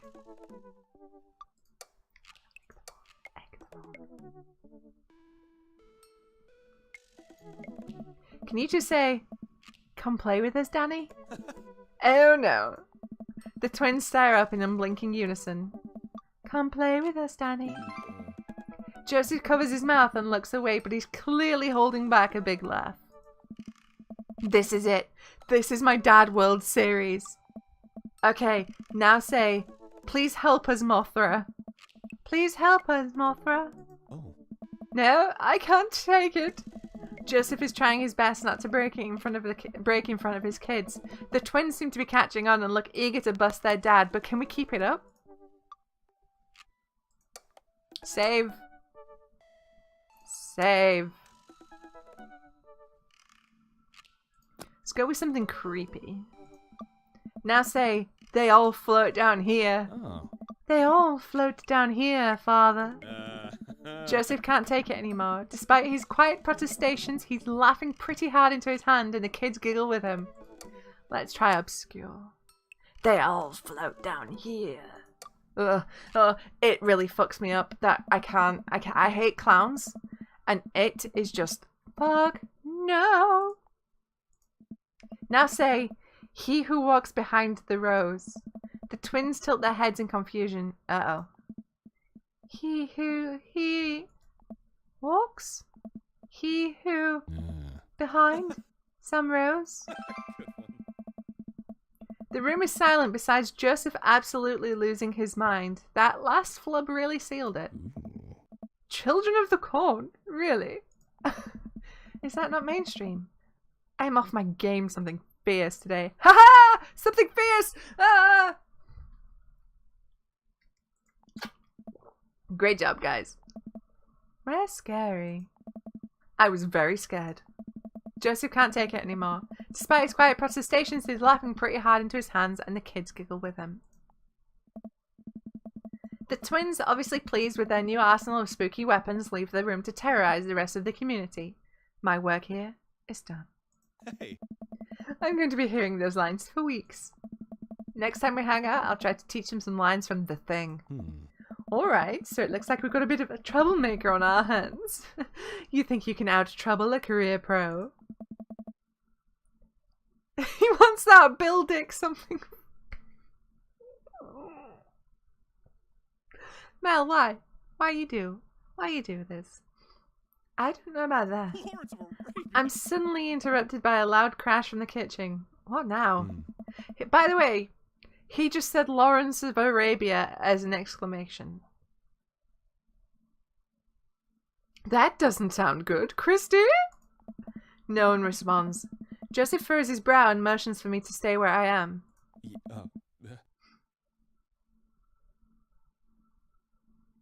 Wait here a minute. Joseph rushes into the kitchen. I remember this with Amanda. Half of fatherhood is trying to keep your kids from finding creative ways to kill themselves, and he's got 4. Talk about worry. I take a seat on his surprisingly pristine couch and twiddle my thumbs. That doll is fucking awful. That's freaking me out. Let's save it. Examine the bookshelf. It's a pretty sturdy wooden bookshelf. It looks handsome. Did Joseph build this? There's a big stack of what look like travel magazines. Hyenas of the Serengeti, the underwater mysteries of the Antarctic, and on and on. Seems like Joseph really loves a good adventure. Unless it's a Mary thing. Who knows? Next to them are a couple of different Bibles. Looks like he's covering all the Bible bases. King James, New American Standard, the Bible for teens. He is a cool youth minister after all. On a higher shelf, there are a bunch of old romance novels. Judging by the wine stains, these must be Mary's. The newest one looks like Hot Body Johnson's Sex Detective. The 8th installment in... Wait, this is a series? Give me a sec, sorry, just bear with me a sec.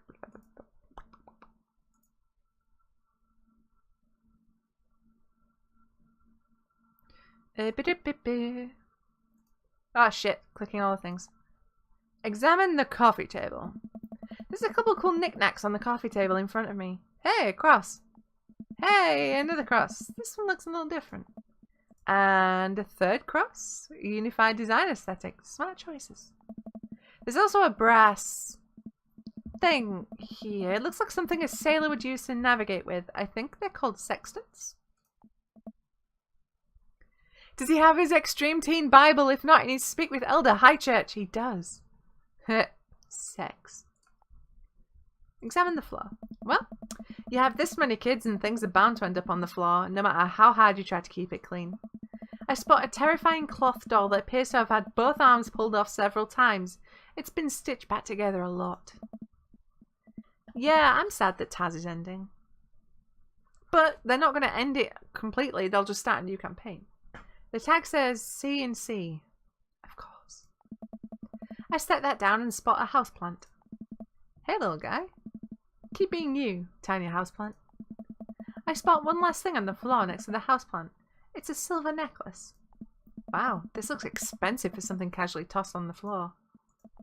If there's a story here, it's none of my business. It's been a while. I guess I should go in the kitchen and see what's up. I walk in the kitchen to find Joseph holding Christy in one arm. She seems a lot calmer than she was a minute ago. I raise an eyebrow at Joseph. The twins are a lot more manageable when they're separated.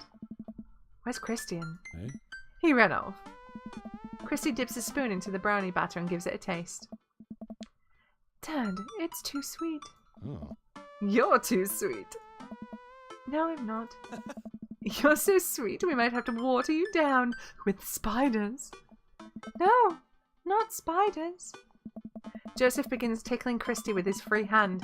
Between the laughing and squirming, I don't know how he's got a hold of her, but that girl is locked in place. The man is a professional child wrangler. Christy fixes me with her best puppy dog eyes. Save me from the spiders. Spoon. What is the renegade option? Alright, BRB, don't find Jesus too soon. Sorry, Christy, but I've been working with the spiders the whole time. No! They bought my allegiance with the promise of flies. All hail the spiders. Joseph grins and continues his tickle torture. No one escapes the wrath of the spiders. Okay. Let's see the other one. Spoon fight. I grab a wooden spoon and point it in Joseph's direction. Unhand her, foul beast! Oh. Okay, Bill the Valiant, let's see what you've got. You may have defeated me at Tarantula Ridge, but now I have the upper hand. Joseph gently puts Christy down behind him. Have you come to squash me, knight, or have you merely fallen into my web? I'm no mere fly, Spider King. Now on guard! For a minute or so, Joseph and I mock duel with the two dumbest looking spoons in the room. Eventually, I strike a killing blow in the invisible heart between his arm and his body, and Joseph recoils in horror. Blast! I am defeated! You could never best me, Spider King, for I have the power of... Oh. I sneak a taste from the brownie batter. The magic. Oh man, that is way too sweet. Oh, yeah. Christy begins jumping up and down excitedly. My hero! Christy hugs my leg before making a surprisingly fast exit. Eh. Hey, wait! Do you want to bake brownies with us? Christy hesitates, then shakes her head no again. Sparkle pony. Yeah. Sparkle pony? Joseph looks confused. Oh. You don't want to bake with Dad now. You want to play with Sparkle pony? Yes. Okay, yeah. Before Joseph can even finish his sentence, Christy's out of the door and down the hall. Ahead. Oh. Joseph sighs deeply as he stares into the chocolate batter. He tastes it again, face twisting. And that is still way too sweet. So, what made that crash? Right. Egg beaters on linoleum floor. It's my new techno single. Still I haven't thought of a B-side. Now we're both looking into the batter. It's got a sickly sheen of sugar and chocolate candies throughout, and I have a feeling Christy had something to do with it. Hey. We need a fresh start. Yeah, like I said, I'm not really a baker, but Hey. don't even sweat it. The bag came with instructions that have mysteriously vanished along with my daughter. So we'll probably be fine. Probably. Yeah. Yeah, probably. He certainly looks confident. Alright, Bill, you've baked a cake from a box before. Once. How hard could this be? Now grab a spoon and get ready to rock. Mario Batali, save me. Joseph and I set to work, cracking the eggs and mixing the things and then pouring the things according to how we assumed the back of the box would tell us to. Just... baking isn't that hard, guys. It's really not that difficult. Just follow a recipe and you can't go wrong. Box cakes and box brownies are always grim. And they're more expensive. Just buy the ingredients. Follow a recipe. Just don't. I beg you.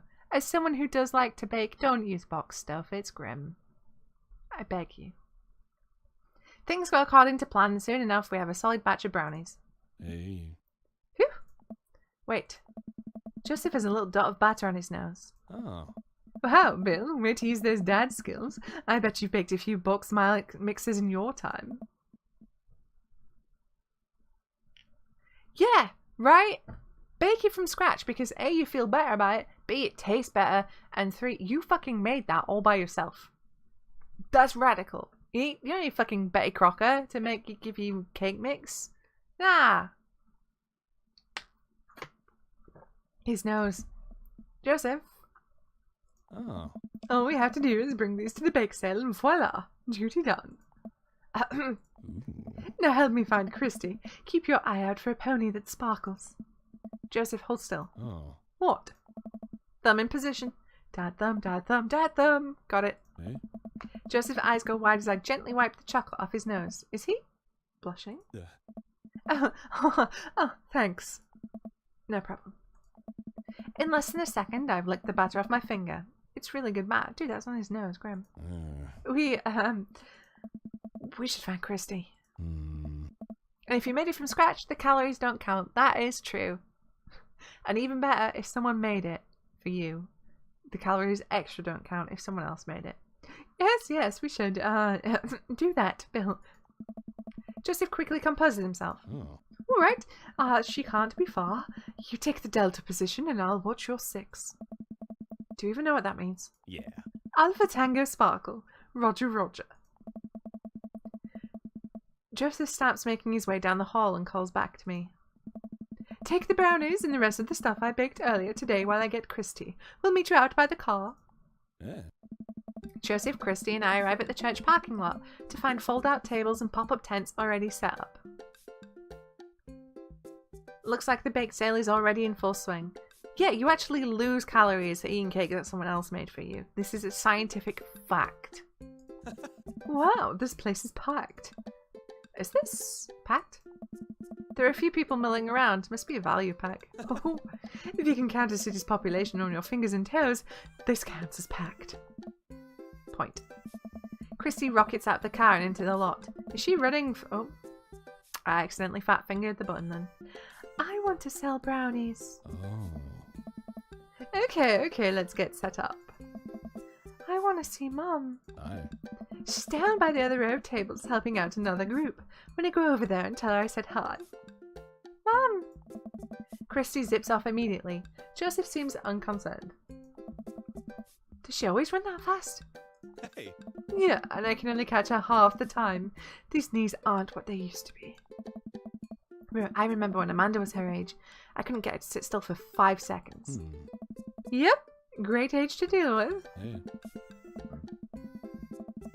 I'm sorry if that picked up on microphone. That was a good little burp. While Christy's gone, Joseph and I arrange all of our baked goods on the table and settle in. So, are we allowed to eat any of our own goods? Oh. Look, if I don't see nothing, I don't say nothing. The man upstairs has strong feelings about snitches. Does he actually? Aye. Joseph shrugs. He eats a brownie. It looks like some of the other stalls are selling drinks, little handmade crafts and other sweets.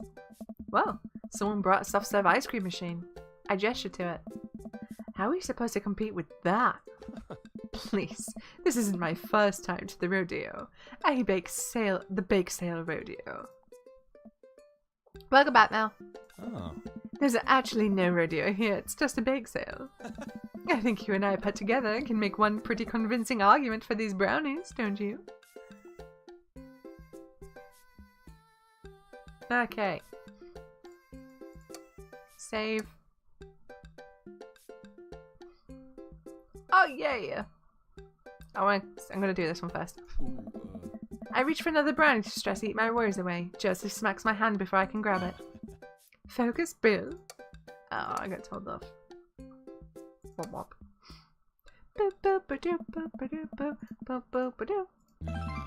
We high five. If you beg it, they will come.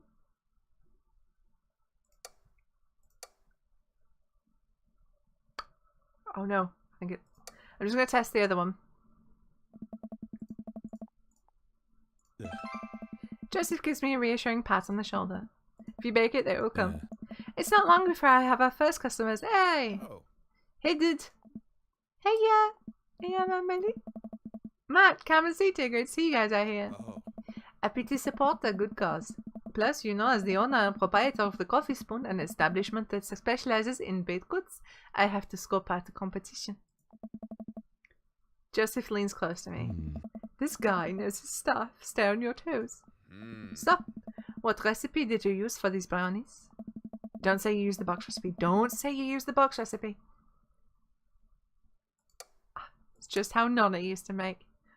That is not a fetish, Dylan, that I have. I'm just going to put that on record. I do not have a fetish for baked goods. Let me tell you a story, Matt. The way they made brownies in the old country, yeah, that was all thanks to Grandma Grace. Oh. Travellers from far and wide would make the pilgrimage to her sleepy little town, simply to be amazed by her masterful use of chocolate. All that knowledge, all that experience, it was passed on to me. Hey. Not apples either. I do not have a fetish for apples. I can't believe that. Sure. Joseph leans over again to me. Yeah. He did not like that, though. He did not like that. Baked goods are great, though, just platonically, maybe sensually, but not sexually. Okay, don't say we used the box recipe. We improvised. I just let the baking spirit move through me, you know? A little bit of flour here, a pinch of salt there. It's sort of like interpretive dance, but with cooking. Oh. Interpretive cooking, yes. I know, right? Like, it wasn't even a big lie. You can never make the same thing twice. Every batch is special. There'll never be another batch of brownies with the exact flavour sensation that these have right here. It's a once-in-a-lifetime opportunity, Matt. Hey, yeah. Alright. We'll take 2. Actually, we'll take 3. I ring them up and high-five Joseph as our happy customers walk away. See, not so hard. Yeah, I'm hot off the good feelings from the last sale. Who's next? We sell brownies to a bunch of people I don't recognize, but who clearly know Joseph. Eventually, another familiar face pops up. Bill! It's Brian. Yeah. Close enough. Can we interest you two in any of our fine sweets and treats? Oh. You sure can. I bet I could eat 10 brownies. Must resist urge to be competitive. Let the man buy his brownies. So we'll put you down for 10. Ah. Better make it just 2, 1 for me and 1 for Daisy. Coming right up. You excited for youth group movie night, Daisy? Yeah. What's the movie? Oh. It's a surprise. Joseph leans over to me. Oh. It's The Fast and the Furious. Really? Yeah. If you think about it, there's some heavy religious undertones. Joseph hands a baggie to Daisy. Is there? Oh. I made sure to give you guys the edges. Oh, the edges. Corners. Oh, brownie corners. Clearly, the superior part of the brownie topography. Thanks, Joseph. Our 2 customers walk off with their purchases. Joseph and I survey our stock. Hey. These are selling pretty hot. At this rate, we'll have enough money to pay for a new paint job on the church pews in no time. Vin Diesel is the Messiah? Wait, what happened to the pews? Ernest spray painted his rapper alias onto them. Young Steinbeck. I would have gone for Young Man in the Sea, but I can respect that. Speaking in ministerial terms, Ernest is hard to reach. In father terms, Ernest is kind of a turd. Being a cool youth minister seems like a lot of work. Hey. It is, but it's worth it. Oh. Although, sometimes I wish... Never mind. What? It's kinda silly, but... Do you ever wish you could just drop everything and go lounge around on a beach somewhere in the tropics? Drink fruity blended beverages? Fall asleep on a hammock? You know, basically live out a Jimmy Buffett song. Of course he listens to Jimmy Buffett. Joseph, I think about this every single day of my life.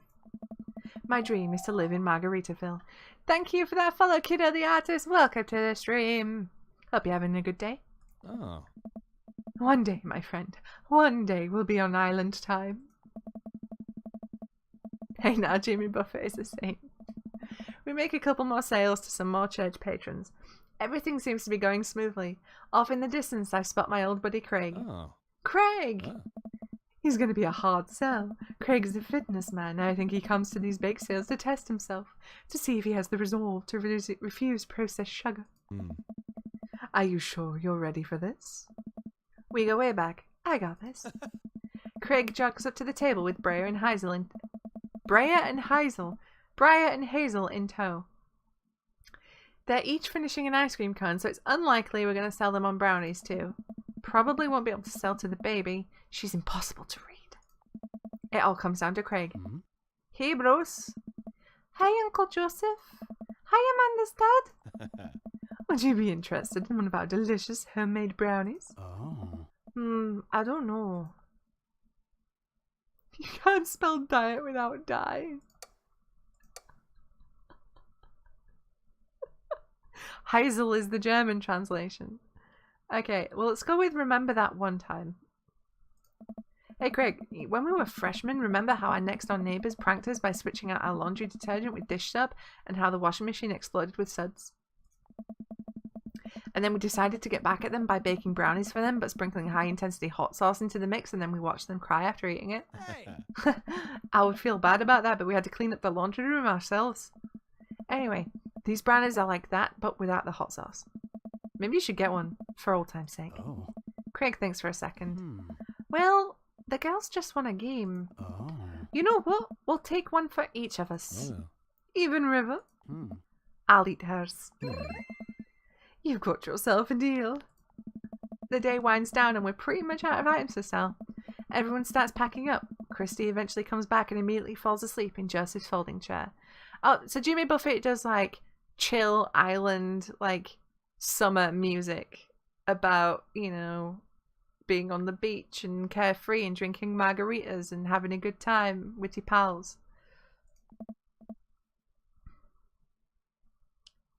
Who is this? Box Mix, huh? Give it a rest, buddy. Oh, it's Mary. Mary saunters up to us. She looks like she'd rather be anywhere else than here.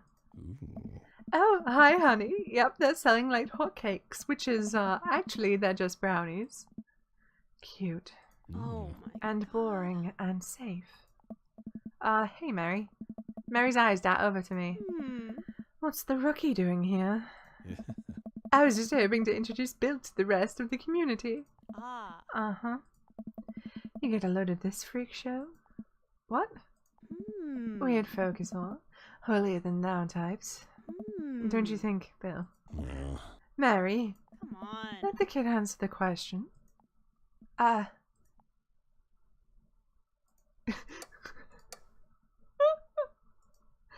Oh no, we have to be mean to Mary to be nice to Joseph? I fucking love Mary. I'm gonna shove a brownie in my mouth so I don't have to talk. Oh, nope. Nope. Nope, that was a bad one. They seem nice. They all seem like they're really excited to help out the church. That's pretty cool, I guess. Mary, can we talk about this later? Come on. Am I embarrassing you in front of your new friend? Joseph doesn't respond, trying his hardest to keep his cool. Can we please talk about this later? Sure thing, honey bear. Ah. Mary turns her attention to me. Hand over the cash. Okay, let's just see what the other one, if the other one is a thing.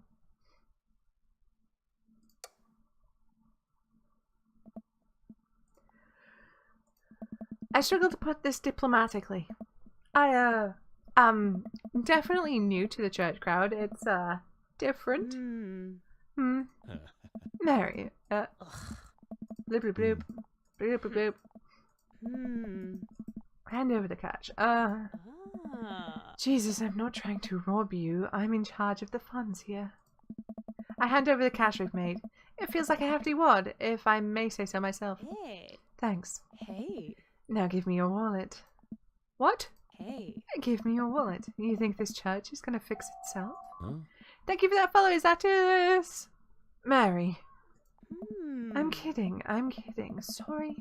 I'll work on the whole pretending to be happy thing. Mary leans in and whispers to me. Ah. He's really good at it. Mary walks off without saying goodbye. Yeesh. I'm really sorry about that. Save. Are you okay? She really likes pushing on buttons, huh? Yeah. Joseph shrugs. Oh. No marriage is perfect. Oh. You ready to head out? Nope. I'm gonna save scum and I'm gonna find out what the other options do. That's what we're doing, Joseph. And for some reason, Joseph's voice is hurting my voice. Wow, what's her problem? She enjoys a good button push. That seems like a lot of button pushing. Joseph shrugs. Ooh, we did not like that. Yikes. Doop doop a doop boop a doop boop boop boop a doop. Balloon. Brownies fix everything. This brownie will alleviate the situation. Oh. I take a brownie and split it in half, offering it to Joseph. He takes it, we eat. How's that feel? Better. Thank you for that, hostess! Oh god, my eyebrows itch, my nose itches, my lip itches, what the fuck? Oh. You ready to head out? Hello! Joseph and I load the following tables back into my car. Christy nods off the moment Joseph straps her into her car seat. Aye. I drop Joseph off in front of his house. A small yawn sneaks out of me. Hmm. Looks like I tuckered you out, huh?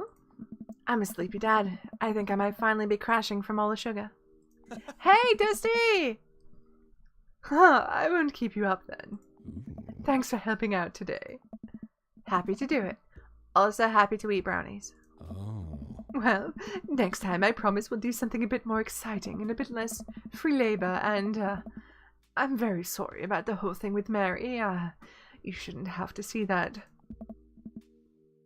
It's fine, really. Mm. I know, but first hangout domestic problems aren't a good look.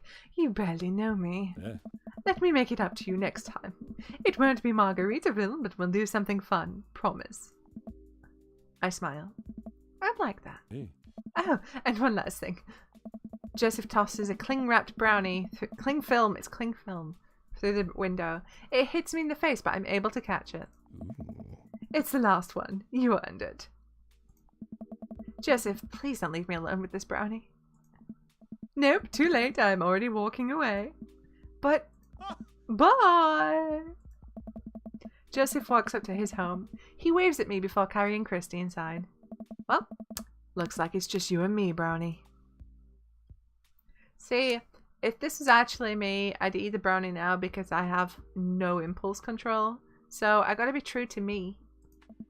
I force the brownie down my gullet knowing full well that this will be my undoing. I will feel this later. Huh. I step inside to find Amanda doing homework on the couch. Huh. Hey, Father Unit. Hi, child that I'm required by law to care for. How's homework? It's really fun and educational. Really? How long have you known me for? Right. How was the bake sale? Good. I think I really could have made a good life for myself as a brownie salesman. Favorite way to eat brownies? Stuffed in gullet. No other way, really. I mean, what are you doing? Like, I see people get those tiny cake forks to eat a brownie. Psh. Nah, fam. You shoving that shit straight in your face. Glad to hear it. So what? Huh? Were there any extra brownies, or did you maybe sneak one? Oh, sorry, kiddo. No dice. Oh, see, this is why I'm going to be a terrible parent, because I could have given that brownie to my child, but I very selfishly shoved that brownie in my face. I feel immediate shame for scarfing that last brownie. Actually, I don't know if it's just shame or just nausea from all the brownie, but it could be both. Oh, that's okay. Hey, if you're not going to bed anytime soon, would you be game for some real shark hunters off Orange County? I thought the last hunter got eaten by a shark. He did. I sit down next to her and cozy up with a blanket. Aw. Awesome. Oh. Do do do do do do do do do do.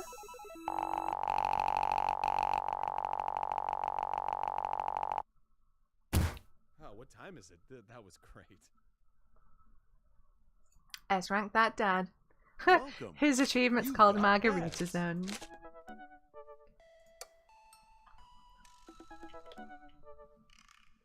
You prefer IV drip brownies? That's too. No. It's too viscous. It's been a long day of clipping coupons. Looks like there's a sale on box brownie mix. That reminds me. I wonder what Joseph's up to. I should see if he wants to hang out. Or if he wants to go to the store with me and use these coupons. Looks like he's online. Also clogs around. I mean, yeah, there is that. Hey Joseph, wanna hang? Bill, I hope you finally recovered from your brownie-induced coma. And I know I promised you a fun hang, but tonight I'm actually chaperoning a youth group mixer. Amanda's invited, of course. If you're not doing anything, you should come. Oh, that sounds nice. And be a chaperone with me, because I need the help. That's nice. I think for a moment. I'm a little bummed out, of course. I suppose I just wanted some me and Joseph time. Maybe get to know him a little better. Oh, what the heck. My friend needs my help. And type back. Buddy, if you need me, you got me. Just tell me where I need to be tonight. Joseph lets me know the details. It starts pretty soon. I should get ready.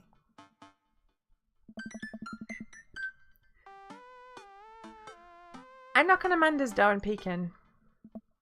Hey Amanda, I'm about to head out. Yes. Where are you off to? Are you gonna go extreme couponing? I'm actually gonna go chaperone this youth mixer dance thing that's happening at Joseph's church. He says you're invited, but if you don't want to come, I'll cover for you. You know what? I'm down. Maybe I can make some new friends. That is a good attitude. But I'll have you know that I'm mostly doing this for the potential of free food. See, this Amanda is truly my child. Thank you, Amanda. You get 4 daughter points today. Can I trade them in for a daughter lava lamp? Sorry, you only have enough for a daughter spider ring. Or some of those daughter plastic jumpy frogs. I like those things. They try their hardest. It's inspirational.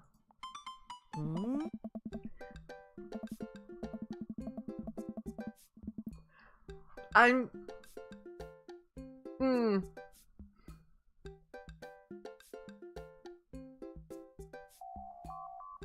Thank you for that follow, Kobe.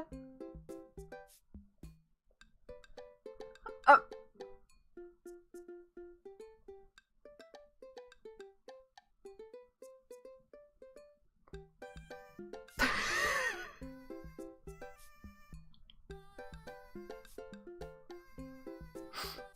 We arrive at the church to find that nobody's there.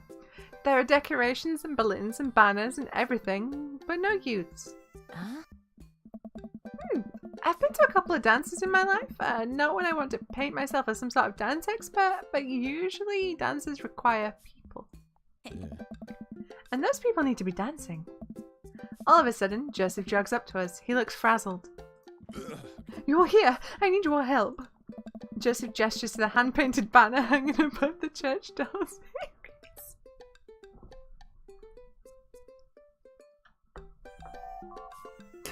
you for that.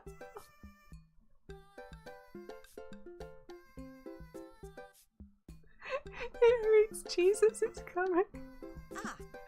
X. Well, that's sadly a thing. God made all things, Amanda. Except for the banner. Ernest made that. I genuinely can't tell if he meant that maliciously or if he just can't spell good. You know what God also does? Forgives.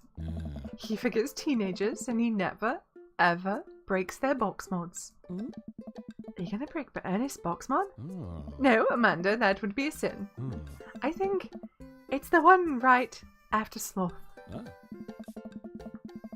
Bill, I need your help getting this down before anyone sees it. I can swing that. Amanda, can you help? Physical labor, huh? Amanda begins rapidly scanning the mostly empty room looking for an escape route of her own. I have to go set up the food. The food's already set up. I'm gonna do a final inspection pass on the food to make sure it's up to code. I'm gonna eat your food. Amanda's able to bolt away before myself or Joseph can get another word in. Hmm. Phew, she can really book it when she wants to. My father was a giant pair of legs. Oh. I dated some giant arms once, but it turned out they were all right.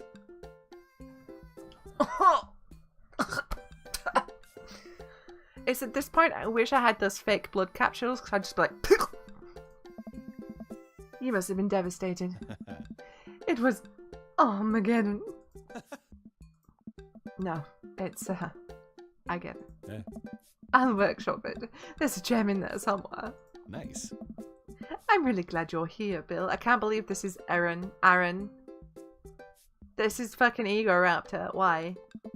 Are you enjoying my company, or did you just lay me out here for my strong arms and height advantage? It's my life. It's my life. Yeah. A little of both. It's always something with you, Joseph. Wink. Something handsome and pious. You're not that pious. Oh. Debatable. You just alluded to breaking a child's vape pen. Oh. I would have lost the debate. Oh. You ready to do this? 'Cause he's your angle. But what if I want him to be my devil? Let's make some magic happen. Oh. Magic isn't real, Bill. God said that. Oh my god, stop it. God was also a bush one time. Ah. True. Joseph and I grab a stepladder and walk over to Ernest's banner. Yeah. That turd Ernest had one final trick up his sleeve. Looks like this nightmare is stapled and taped 6 ways from Sunday. Any ideas? Oh. What happened to your strong arms and height advantage? Ah, right. I forgot about this. But I realised my oversized dad fingers are far too large to get leverage on the tiny staples. You got a hammer I can use to pry these off? Oh. Bill, this is a church. We get a little nervous around hammers. And nails. Oh. I'm kidding, we just don't have a hammer. Yeah. But we have to hurry, the youths will be here any moment, and I'll never hear the end of it if we don't fix this. Wait, I have an idea. I run to grab the marker that Ernest used to draw this thing and jump back on the ladder. We can't get it down, but we can send a different message. I only got one shot here, let's do this right. Jesus is cumin. Jesus isn't coming. Jesus is coming.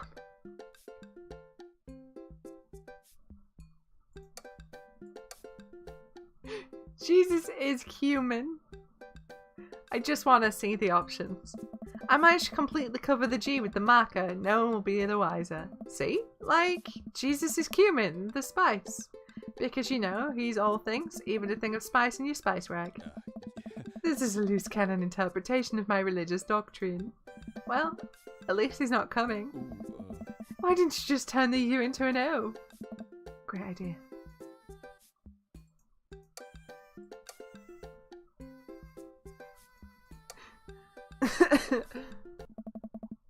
Oh.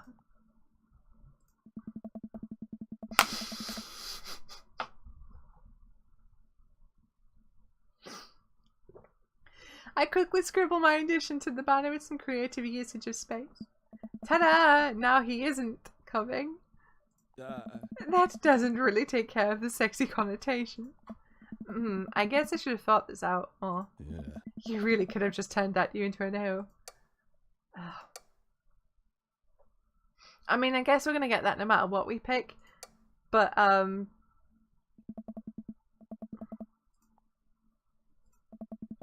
able to turn the U into an A, into the A and an L somehow. It's a little tight, but it works.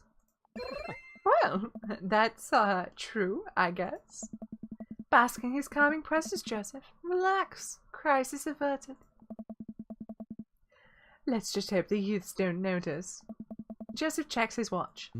The DJ should be here by now. Oh, no.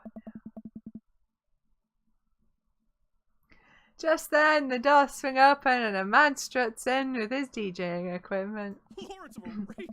Wait, you're not the usual guy. What happened to Evan? Evan knew exactly when to play the Cupid Shuffle. Nice. Hey, I'm not Evan. Evan sold all his DJ equipment to backpack through Europe, so I'm filling in for him. All right. I do envy him, though. What I would give to drop everything and start over. Wait, it's the sad guy from the trivia place. Are you alright? My feelings hurt. Alright, I'm better than alright. I'm DJ Spin Master Quinn. He sighs heavily. Sad Master Quill. I usually do trivia nights, but in the moonlight, let me second. I usually do trivia nights, but I moonlight on the ones and twos to give myself a sense of purpose in life. Is he okay? Yeah. Well, you'll have to do. You have a playlist of fun songs that you will like that won't inspire impure thoughts or tempt them into the dark side, right? Ha The DJ thinks for a moment. Hey. Believe me, buddy, I got what you need. Hey. Okay, great. I'll let you get set up. The DJ leaves. Let's keep an eye on this one. He sounded like he was just going to play Creep by Radiohead on repeat. After some time, kids from the community start filling into the dance hall. Some of them seem to notice our sign hack, but they don't seem to care. Most of the kids group off into tiny clusters, standing in circles and casting sideways glances at the other groups of teens. Man, I do not miss being a teenager at social functions. Hey, hey, party people. Everyone in the room turns their attention to the DJ. DJ Spin Master.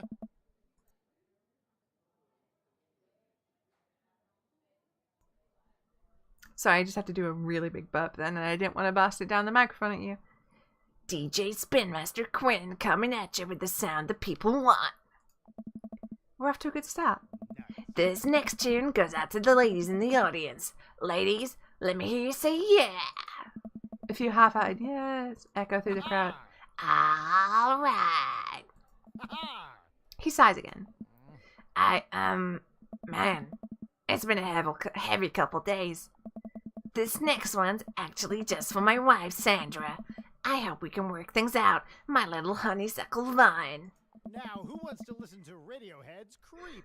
The DJ begins playing Creep by Radiohead. Amanda sidles up to me, pizza in one hand and punch in the other. Creep, huh? A bold choice for a youth group. Let's see where he goes with this. After the song finishes, he plays Creep again. Is the DJ, crying? If you watch the kids really closely, you can catch them cringe every time Tom York swears. There they go. Maybe we should do something about this. Joseph runs up to us.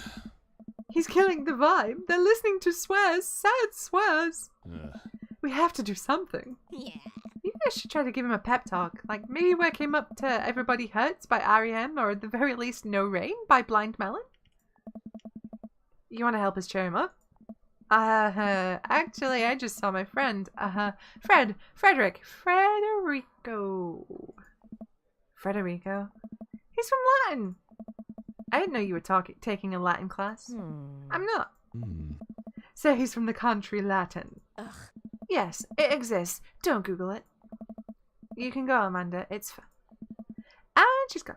I am sad. Joseph and I make our way to the DJ booth where Spin Master Quinn is having a quiet cry. Hey, bud. Hey. Hey, my dudes. How's the party jamming? It's, not. I'm sorry, fellas. Just taking a moment to find my groove. Ha Gotta play the sad tunes to properly appreciate the bangers, right? Play the booty bumpers. It's what Jesus would have wanted.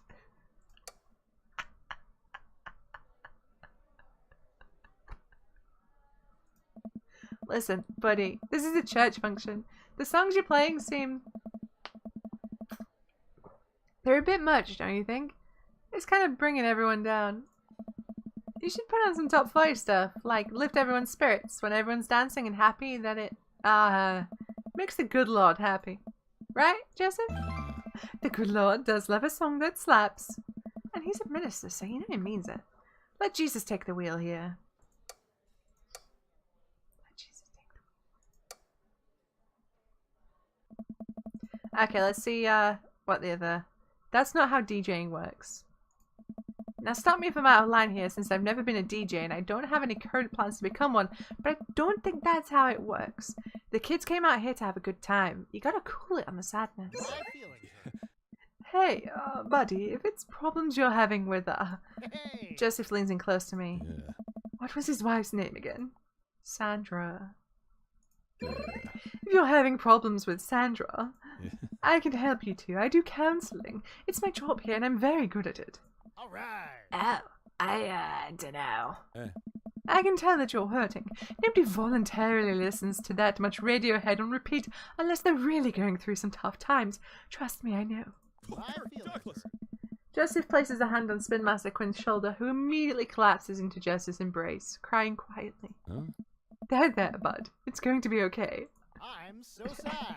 Thank you. I'll put on some dance hall anthems. Hmm. You're the best, Spin Master Quinn. With yet another crisis averted, Joseph and I return to the dance floor, where Amanda's waiting with an ice cream cone. Yeah. They have ice cream here.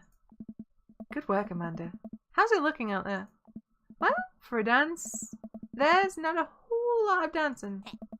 Looks like people are starting to bail, though. This is a disaster. Hey. Don't be so hard on yourself. This ice cream? Top notch. Hmm. I'm sorry for dragging you into this, Bill. You and Amanda should just go home. I'm not going to make you stay here for the train wreck. It's not a disaster. We can still fix this. We can, I suddenly realize what we have to do. Amanda, get out of here. I don't think you're going to want to be here for this. Or be seen with me after this. Huh? Oh, God. You're not going to, I throw my car keys to Amanda. I'll get a ride back with Joseph. Just remember me as I am right now, not as what I'm about to become. Amanda nods. Nice knowing you, Pops. She runs out of the door. More McDonald's. Joseph, I'm going to turn it up on the dance floor. With luck, we can get these youths into it as well. Are you in or out? Eh. Joseph stares at me. He knows what has to be done as much as I do. Yeah. See you on the other side? See you on the other side. Joseph and I walk out onto the dance floor in the middle of the room. The youths all stare at us, unsure of what we're doing. Time to get our groove on. Ooh. Let's start them off easy and work our way up to the more technical stuff. Oh, God. What the fuck is any of this? Start with the lawnmower? Okay, let's start with the lawnmower. Alright, let's rip start this baby. I start lawn mowing the dance floor. Joseph seems to respond to that and decides to mow another patch of grass on the dance floor. That's the stuff. I look around. Well, it looks like we've got everyone's attention. Alright, Bill, let's turn up the heat. Ooh, ooh, ooh. Actually, see if there's an option that he really likes.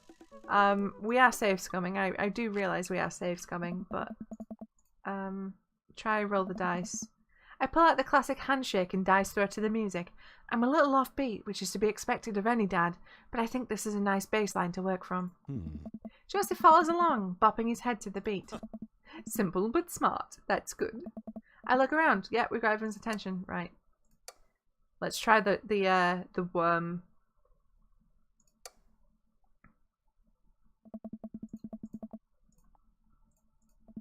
I drop to the floor and immediately regret it. I'm going to be feeling this for weeks. Cracker Barrels. Wow, I am definitely not as good as this as I was in college. After a few weak full body undulations, I get back to my feet.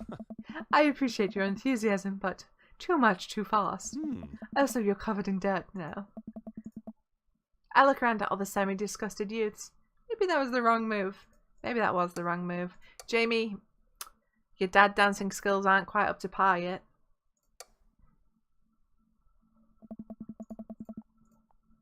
Start with the llama.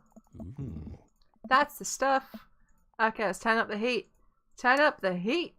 Save. Shopping. Running man. Running man. Since time immemorial, this move has never let me down. I start jogging in place, matching the movements with my arms pushing out. This seems to awaken something in Joseph, who feels the fire of the running man running deep within him. I look around to the youths. They're getting into it. Keep it up. I think they're coming around. Cabbage Patch, the windmill, the hammer slide. The frick is the hammer slide?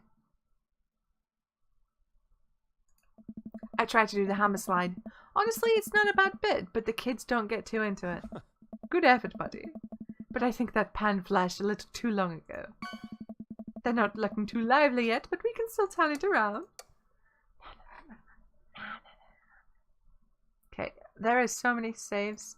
Let me just delete a few.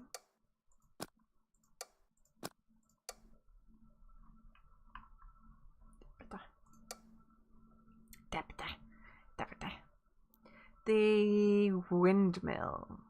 Oh, cracker barrels. I've seen break dancers do this, so it shouldn't be too hard. I drop to the floor and try to spin my legs around. That's what the windmill is.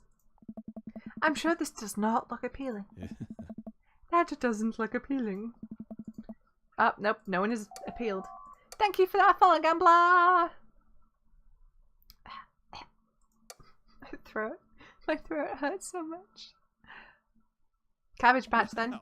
You never can go wrong with the Cabbage Patch. Joseph follows my lead. We both take our arms and move them around in a circle, as I assume you would doing a Cabbage Patch. I look around to the youths. I think they like agriculture. I think it's working. If we pull the right moves, the kids will join us in no time. Ooh, oh no. Oh God. Oh Christ. None of this. I mean, the moonwalk's a classic, I guess. Let's do the moonwalk. I start sliding my feet backwards. I can't tell if this looks good or not, but I think these kids have seen enough people doing moonwalks that they understand the general concept. Joseph makes a moonwalk attempt as well. Surprisingly, dude pulls it off flawlessly. Moonwalk tip, put the weight on the tips of your feet. So on the foot that's raised, you put all your weight on your toes on there and you just slide the foot back. That's how you moonwalk. I look around to the youths. The butter churn only works in Eurovision. That is true. They're cheering. Alright, time for the big finish. Oh God. Oh God. I've got to do it. I have to do it. Because I had the time of my life. I approach Joseph and motion that I'm about to lift him up. Oh, Kirk Douglas. Oh, are you strong enough to do that? I don't know. Without regard for human safety, I summon all of my might and lift Joseph above my head. It isn't quite dirty dancing, but Joseph is a good sport and spreads his arms while I spin him in a circle. Oh. I look at the crowd. They seem to love it. The kids swarm the dance floor. They're all laughing and dancing to the music. Looks like our job here is done. Somewhat obligingly, the kids take the dance floor and start to move around. But before long, they're starting to laugh and enjoy themselves. It was dicey, but we've done our jobs. Whoa. Come on, the rest of the chaperones will take it from here. What? Oh. I have something to show you. Joseph leads me out of the main room and down various darkened corridors of the church. I can barely see anything and find myself tripping over my own feet. Joseph, I think I lost you. His hand finds mine in the darkness. I'm right here. I'm glad he can't see me blush. We keep walking. Where are we? This church is huge. We're almost there. I actually have to admit I was a little dishonest with you. I didn't just invite you out here to help me chaperone. What happened to lying being one of the 10 things you're not supposed to do? I think there's an exception for when you're trying to surprise a friend. Joseph closed the door behind us. I guess we're in a random room in the depths of his church now. What could he have possibly planned? So, last time we talked about escaping to an island where we could live out our easy tropical lifestyle, where our only worry is trying to find that lost shaker of salt. Since we can't actually do that, I figured I could bring a little bit of tropics to Maple Bay. It's not quite Margaritaville, but something like it. Joseph throws on the lights. Welcome to the Margarita Zone. I look around as my eyes adjust to the light. It's his office, but there are twinkle lights strung across his walls, little garlands of fake flowers and 2 beach chairs set up in front of the desk. There's a blender and 2 glasses sitting on the table. Ukulele music plays softly in the background. Oh, this is actually cute. Welcome to the family, son. Joseph, this is amazing. Yeah. There's no pop-tops to step on here, buddy. You did this for me? Joseph takes a seat and gestures for me to do the same. I did this for us. I think we've both earned it. I settle in while Joseph pauses both margaritas. You really went all out. Yes. I don't think I've ever actually had a margarita. No. I have a flair for the dramatic, and you can't lead the community if you don't know how to make a good margarita. I take a sip of mine. I'm more of a mojito girl anyway. This is a killer margarita. I would follow this man. Do you think the dance is going to go okay without a sick dance moves? Oh. No, not here. You're missing the point of Margarita Zone. Oh. Margarita Zone is a place of rest and relaxation. It's a place where you can kick your feet up and forget about your worries for a while. Hey, Lydia! You missed the Scottish accent. Yeah, it's got salt along the rim, but I've never actually had one. Let's get tattoos of Mexican cuties. It's heaven on earth with a onion slice? Let's get tattoos of Mexican cuties. Oh. Totally. I got my stick and poke kit in my desk. I was kidding. Oh. I'm also kidding. But I do actually have a stick and poke kit in my desk. Confiscated it from Ernest. Of course you do. Joseph gestures to the makeshift island bar he's made. You know... Oh, hang on. Oh. Sorry, Strim. Let's see what the other options are.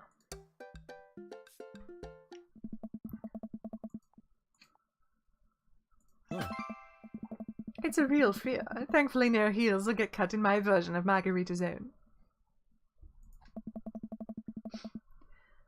Okay, what's the other one? Boop boop ba doop boop ba doop boop boop boop ba doop. Oh, he doesn't like that. Cheeseburger in paradise. Oh.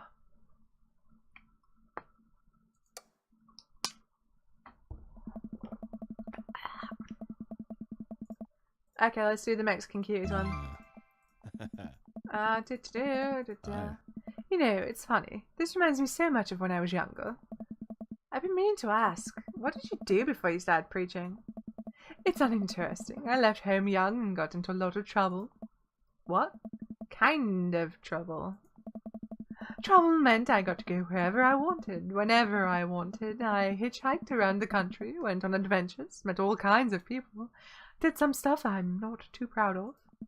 But I was young and in love, and I didn't have to answer to anyone. Oh. And now I host fundraiser car washes and take the kids to soccer practice on the weekends. Sorry, I don't mean to get heavy here. It's okay. It seems like you spend a lot of time taking care of others, but not enough time taking care of yourself. If you need to talk about it, I'm here for you. Joseph stares deeply into the blender filled with ice and margarita mix.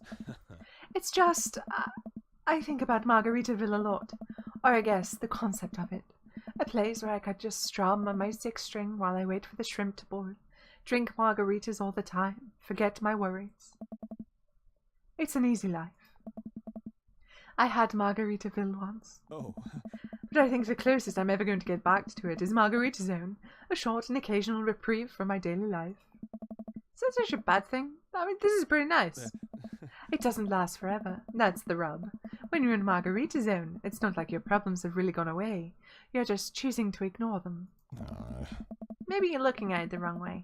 Maybe Margarita Zone is actually better than Margaritaville because Margaritaville itself is an impossible ideal. Remember what Spin Master Quinn said? Sometimes you have to play the sad tunes to appreciate the bangers. If stepping on a pop-top is your biggest concern, how could you possibly appreciate the boiling shrimp? And Margarita Zone isn't landlocked to this office. I think it's about finding little pieces of Margarita Zone throughout your day and taking joy in those moments. That's awfully optimistic of you.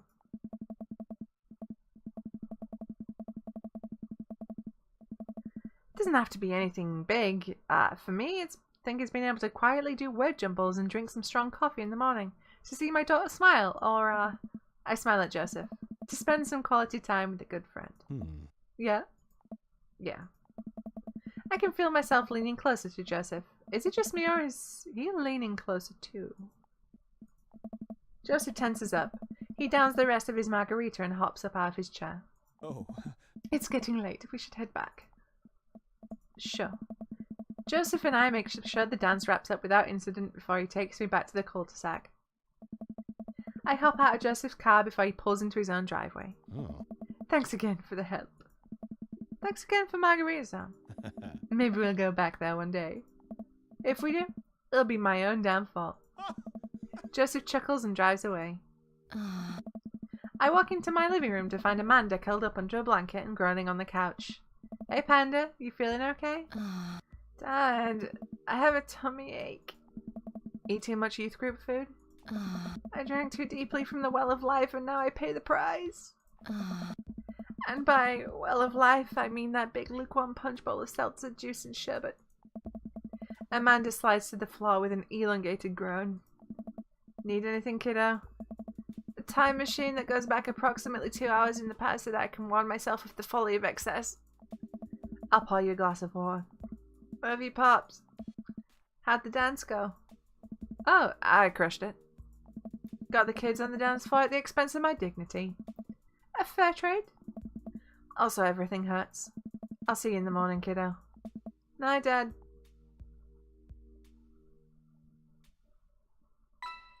I could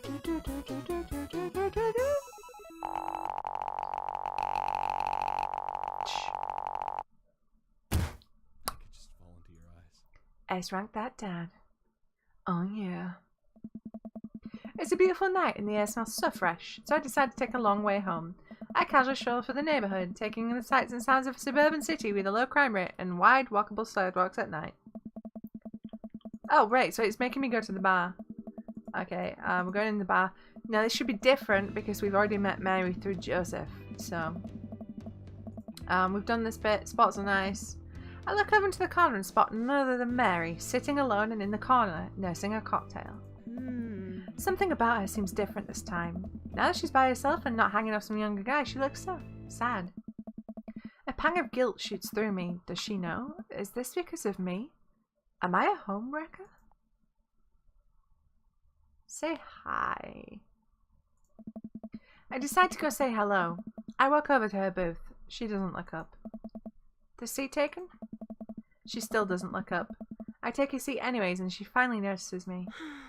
You. Okay, this is maybe not the best idea. Hey. Having fun with your new best friend, Joseph? He's a great... I'm so glad. I'm happy for you too. Mary, I'm not... I never accuse you of anything uncouth, Bill. You're just having an innocent, very platonic time with my husband. A supportive friendship. And you're a good friend, aren't you?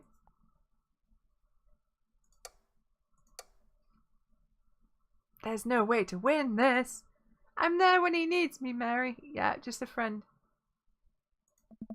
Unlike some other people. Oh no! This was not the good option. So you're an expert on my marriage now.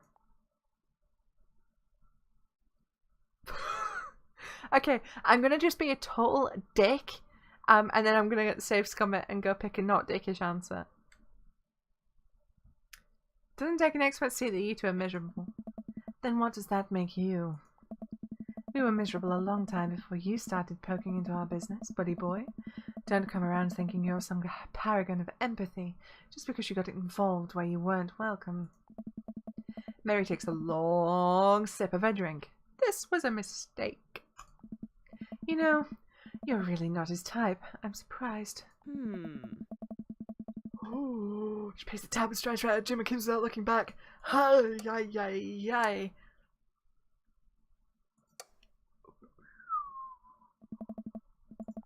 Good friend. Yep, just a friend. That's funny. Joseph usually likes his friends to at least have a spine. We can't all be as blunt as you are, Mary.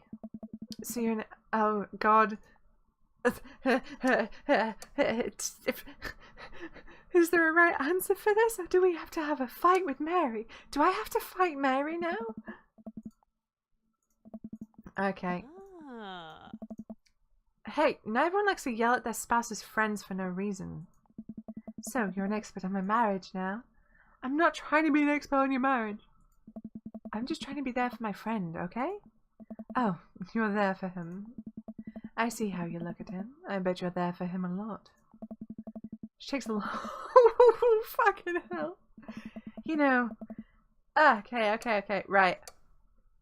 I'm gonna go, I'm sorry, because I don't want to fall out with Mary. I think she's rad.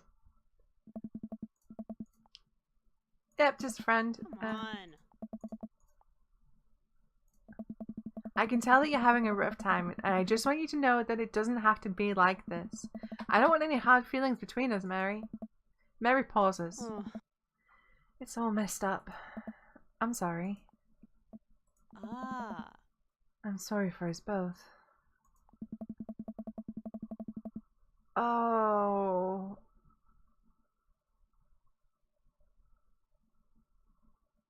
Mary pays her tab and strides right out of Jim and Kim's without looking back. Welcome. You've got dads. Yeesh. I'm sure.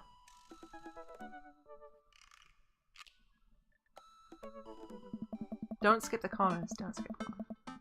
I really want to see Joseph again, but after that weird encounter with Mary, I don't know. He's my friend, right? I should be able to hang out with him and not be weird, right? Right? The computer pings as a message flies into my inbox. It's Joseph. Oh fuck, I clicked out of the window again. Dang it. Like, actually hang out. No manual labor, no impromptu therapy sessions with sad DJs, no kids, just you, me, and the open ocean. Wait, how are you gonna get into the open ocean? How are you gonna get out into the open ocean, you might ask? Good question. Wow, prescient. If you're interested, I'll meet you down by the marina and you can check out the goods, if you know what I mean. I mean my yacht. Let me know. Joseph owns a yacht?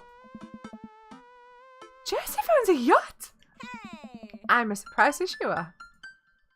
You've been holding out on me. Your only daughter, whom you love. What? Did you think that having me as a father would somehow afford you the fringe benefit of getting to go on a yacht? What else did it get me? Oh, not a dog, that's for sure.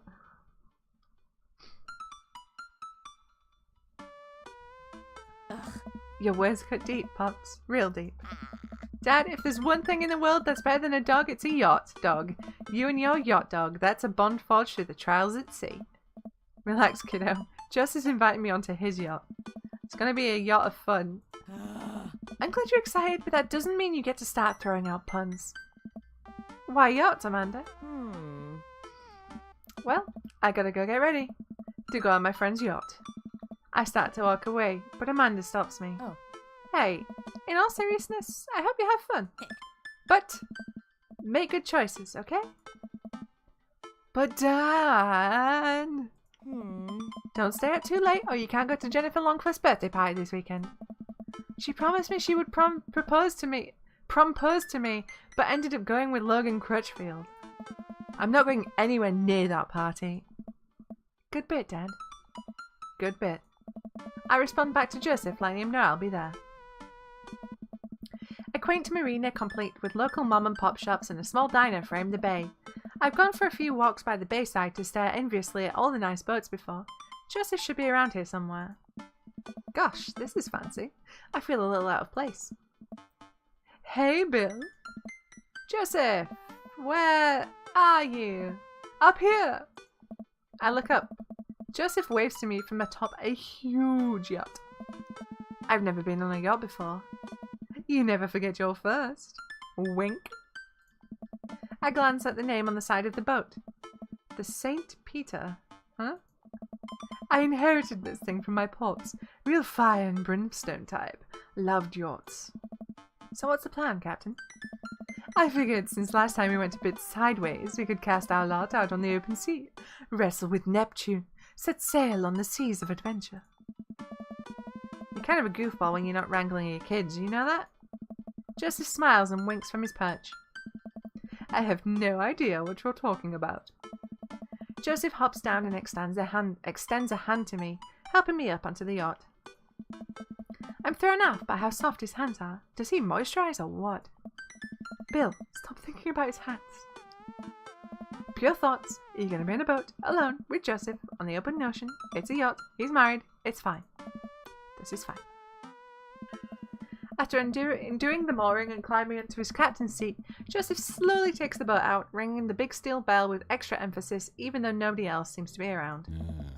Shoving off, boat launching, man and boat launching as one. The St. Peter navigates out of the marina and into open water, with Joseph doing the occasional steering flourish as the boat bobs along with the waves. He seems a lot more relaxed out here. Joseph is definitely in his element. This is the part where we wrestle Neptune, so please remove your shirt and roll in some talcum powder.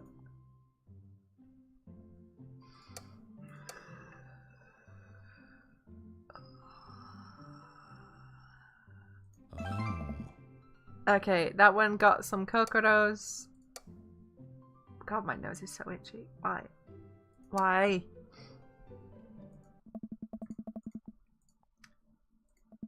I usually carry some on me, but I left my pocket-sized ball on my nightstand. I chafe easily. Right. Oh, that went down like a lead balloon. I think the second option is probably the best one, but we'll see. Can do. I dramatically pull off my shirt, my dad bod illuminated in the reflection of Maple Bay's rippling water. I am strong. Whoa. Not bad. We might have to tag team Neptune together. Oh my god! You're filthy! I'm suddenly worried that I haven't applied a strong enough SPS sun cream and might get a sunburn. I put my shirt back on. For a while, we watch as the trees and waves pass us by. Where are we going? Oh. A little further out. It's a lot quieter once we get out on open water. Oh. Plus, we could see whales. Whales are cool. I don't trust whales. Nothing should be that big. This guy's me. Shit. Oh, fuck. I am so good at OBS today. I should not have this window so close to anything. Hey. Noted. Ow, ow, ow, ow, ow. Joseph maneuvers the boat past some buoys. They're pronounced boys, America. Not buoys. Not buoys. Boys. He sighs. Wish I could get out more often, but you know. Oh shit, bike club. Need to put your face on real quick. Family, wife, saving souls. Wink. So many souls, I can barely hold them all. I watch Joseph work the boat. Despite his age, he doesn't look like he's slowed down at all, and from here I can see how toned his muscles are. Ooh. Impure thoughts. Eh. Joseph and I boat in silence as the bay gets smaller and smaller behind us. I decide to take a peek over the edge of the ship. Where's your face now? The wake this thing kicks off is intense. I wonder if Joseph would ever let me water ski off his yacht. Hey, dolphins. Joseph, there are dolphins! Oh. So you're scared of whales, but not dolphins? I feel like there's an unspoken truce between man and dolphin. I'll be more than comfortable riding a dolphin into battle. Dolphins are way more dangerous. They sometimes drown their babies for fun, you know. Can I trust nothing on the open ocean? I like to think that I'm pretty cool. Alright, Joseph. It's you and me versus the entirety of marine life. Oh. I yell out to the ocean.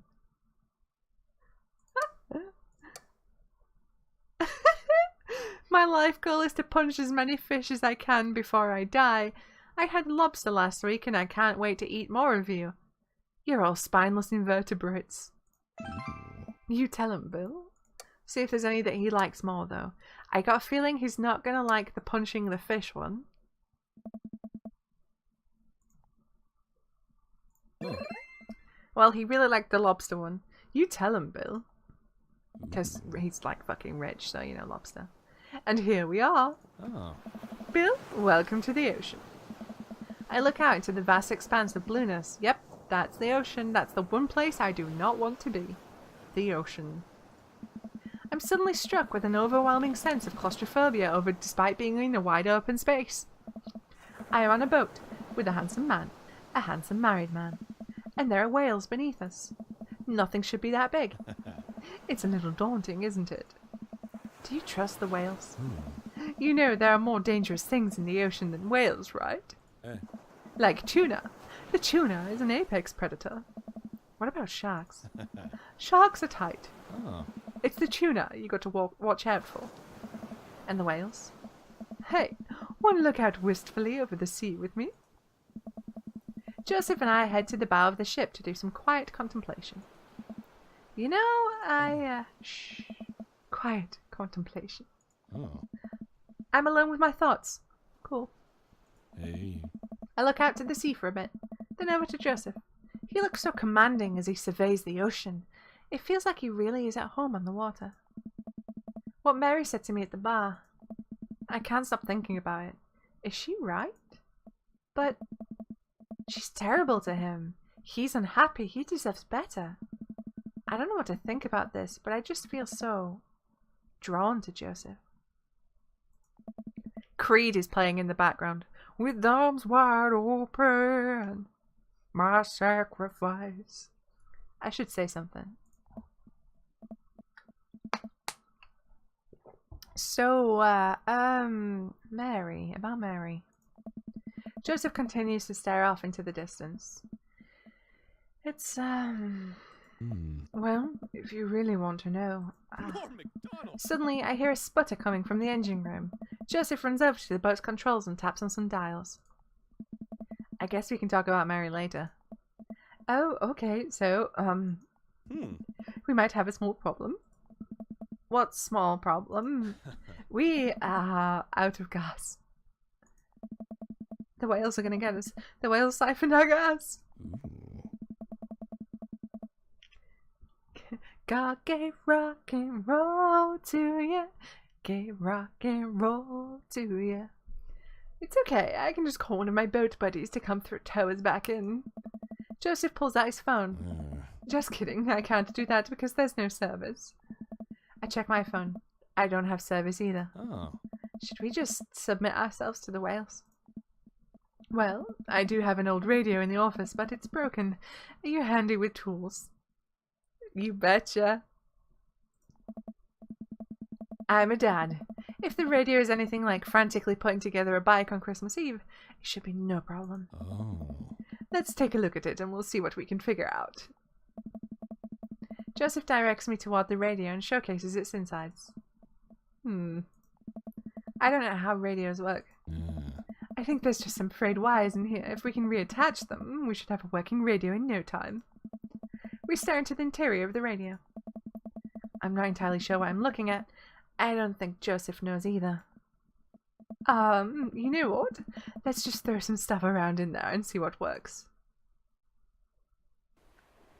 MacGyver, that radio. Oh boy.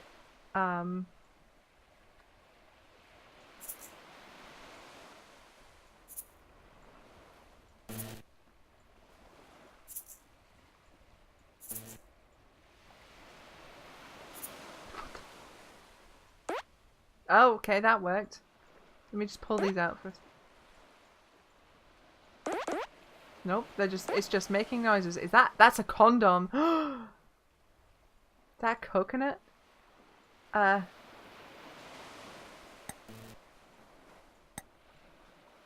am I doing here? What's the... Thank you for that, fellow toothpicks!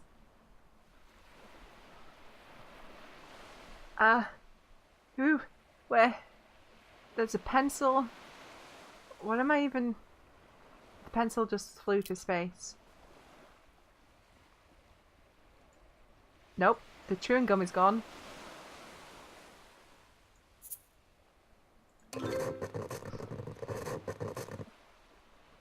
Okay. Hey, it works, kinda. The radio springs to life. Well, we did it. Oh. Joseph speaks into the receiver. Hello, hello, can anyone hear me? Tries a few other channels. Nobody responds. We might be a little far out. I don't think there's anyone in range. How big's the range? Well, this radio came with the boat when my dad bought it in the 60s, so, not great. That's reassuring. Now what? There's worse places to be stuck than on a yacht. On a yacht. Wine?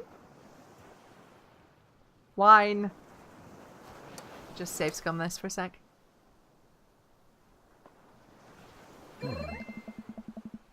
I keep a couple of emergency bottles below deck. Wanna go grab some while I fiddle with this radio some more? Let's see. Wine, wine. It's gotta be around here somewhere. Examine the lounge. For an old yacht, this lounge is pretty high class. Wood panels on everything, leather couches. It's like an old Playboy photo shoot in here. Examine the bed. Oh, a California king. Swanky. It's unmade and a little messy. Less swanky. For an old yacht, this lounge is pretty high class. Well, examine the floor. There's some clothes strewn on the floor by the bed. Socks, slacks. Yep, a pink polo shirt. Thank you for the welcome to the stream, Mighty Dog. Thank you for the boops. Wine, wine, wine, Delilah. Well, I guess now I know if Joseph prefers boxers or briefs. The place seems a little lived in. Oh my god, is he sleeping? Is he living on the boat? Hey, wine glasses. I must be hot on the trail. But no wine. I grab 2 glasses and get back to searching. Yep, focus on the rest of the room. Shelf. I take a look at everything on the shelf. Examine photos. There's a few photos on the wall here. Looks like a picture from Joseph and Mary's wedding day. Nice grandpa glasses. Looking real slick there, Joe. Another picture of Mary and Joseph on this very yacht. Quality 90s fashion right here. Mary still has her patented stink face, but at least Joseph seems happy on the water. Hey, it's all the dads! Looks like it's from a couple of years ago. The gang's all here. Brian, Matt, Hugo, Craig, Damien, Robert. Wow, Robert's actually smiling and wearing a sweater. I know that sweater. And there's one guy on the end that I don't recognize. Hugo's ex, maybe? And hey, here's Joseph go-karting with the kids. That's fun.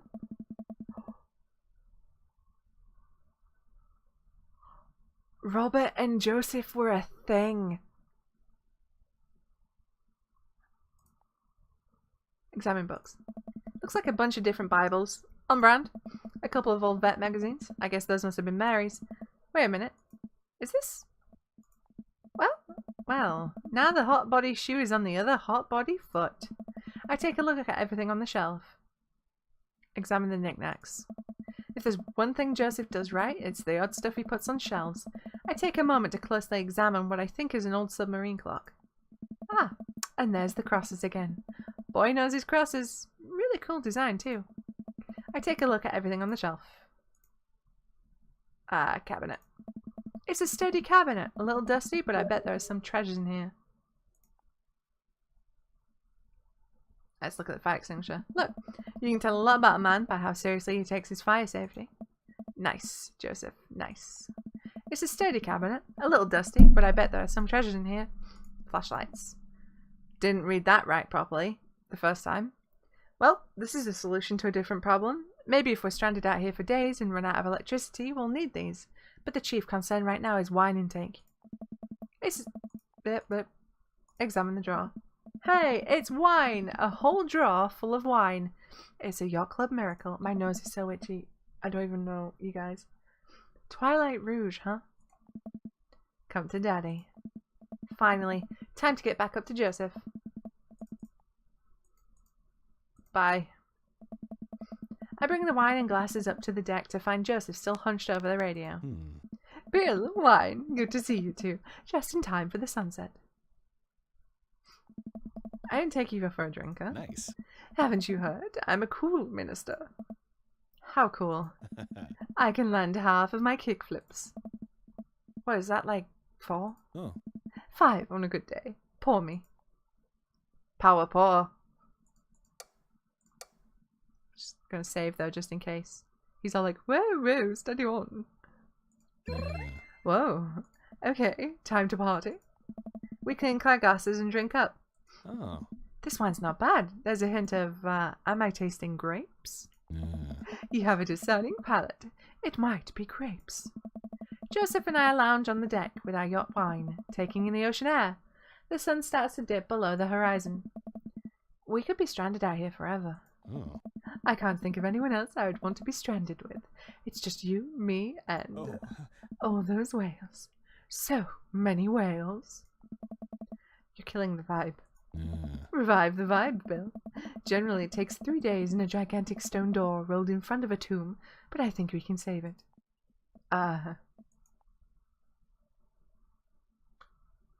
Do you like mysteries, hot body? Oh, Kirk Douglas. Oh, Cracker Barrels. It's a really rewarding series, Bill. Look, you have fun with your word jumbles. I will enjoy the well-crafted narrative excellence of a highly regarded serial.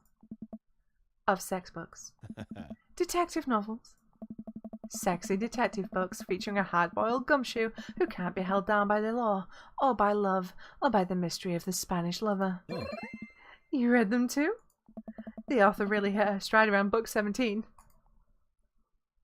This view, though. I mean, there's something a lot prettier right in front of me. Sweet, full-bodied. God damn. Joseph, Oh. This wine, so good. God damn! I go to take another sip of wine, but stop myself. Is wine an acceptable beverage in Margarita Zone? Oh. That it is, Bill. All beverages of pleasure are welcome in the Margarita Zone. This is almost what we wanted, right? No responsibilities, no worries, other than possibly dying out here. And the whales. Oh. But yeah, I'd say we're in the zone. Joseph and I clink our wine glasses again. To the Margarita Zone. Wink. Wasted away again. If you have any salt shakers, we can arrange them into a pentagram to summon Jimmy Buffett. Maybe he can save us. Oh. As a youth minister, I make pacts with neither the devil nor island jammers. If we're to get off of this boat, it will be by the grace of God. Can't fucking talk. Or Steely Dan. Amen. Yeah. Our laughter dies down. We're both silent for a moment, looking into each other's eyes. Joseph leans in closer. I feel myself doing the same. This is a bad idea. This is a bad idea. I can't help but feel like doing this will only end up hurting someone else. But his face is real close to my face. Aye. Bill, I have to tell you something. Mary and I are done. I pull back. I think about the clothes strewn around the lounge, the undone bed. Are you living on this boat? Ooh, I didn't want to mention it, but... He sighs, strolling back to the controls of the boat. I lean on the console next to him. We had a very long talk, and it's unsalvageable. I'm staying here until everything's sorted out. Oh, I'm so sorry. If there's anything I can do... Yeah. I'm fine, actually. It was a long time coming. For the first time in a long time, I'm seeing a path to happiness, and now I can focus on myself and stop trying to deny the things that make me happy. Yeah. I need someone who will be there, someone kind and honest. And you deserve that, Joseph. You really do. Anyway, I've been having this crazy feeling there's someone who I could get in the habit of having around. Someone very close to here. Is it Wales? I mean you. Oh. Oh. I was trying to be subtle. I think I'm picking up what Joseph's putting down. I lean forward, closing the gap between us, when... Joseph grabs the receiver. Huh? Come in. Is anyone there? No. Over. Oh. We're stranded out on open waters. We've been out here for hours. Please send us help. Over. But wait, are you guys gonna kiss? I mean, what are your coordinates? Over. Oh. Bill, have you been leaning on the talk button this whole time? I look down. Oh, Oh, I definitely have been leaning on the talk button. Betrayed by my own butt yet again. Ooh, I didn't lean on it, you leaned on it. McDonald's. Neither of you were leaning on the talk button. We didn't hear anything. Over. Hey, were you, listening to us? Sir, we here at the Coast Guard are professionals. We were not doing that. But as professionals, it seems like you deserve happiness. I don't know where this is going. Oh my god. And we think it's closer than you think. Over. Oh. How soon could you guys be here to give us a tow? Over. Well, pick you up in the morning?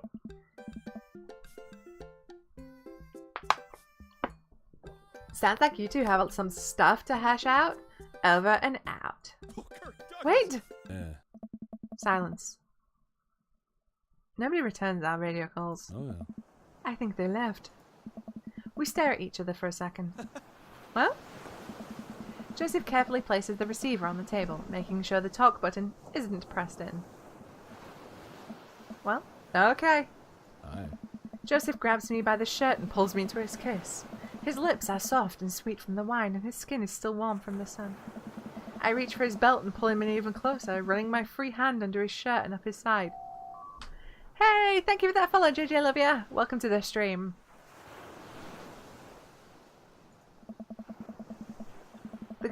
Oh my god, the Coast Guard are all Valley girls? He pushes me against the boat's console, kissing down my neck. Ooh. Oh. Come on. His hands drift to my thighs and he effortlessly picks me up. Wow. Joseph carries me below deck. I'd be lying if I said I hadn't fantasized about this, but I didn't think he'd be so aggressive. I've wanted this for so long. He throws me onto the bed. I let out a little yelp. Lots of time to kill, Bill. We better get started.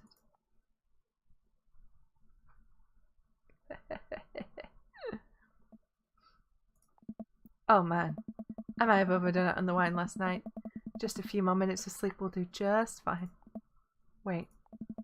I open my eyes to find Joseph's face a few inches from mine, an arm slung around my waist. He's sleeping peacefully. His hair is mussed and his lips still a little red. I think this is what I was talking about when we were discussing Marguerite Zone. Finding little, perfect moments of joy, like the way the light falls across Joseph's face, or how he's still holding me tight even in his sleep.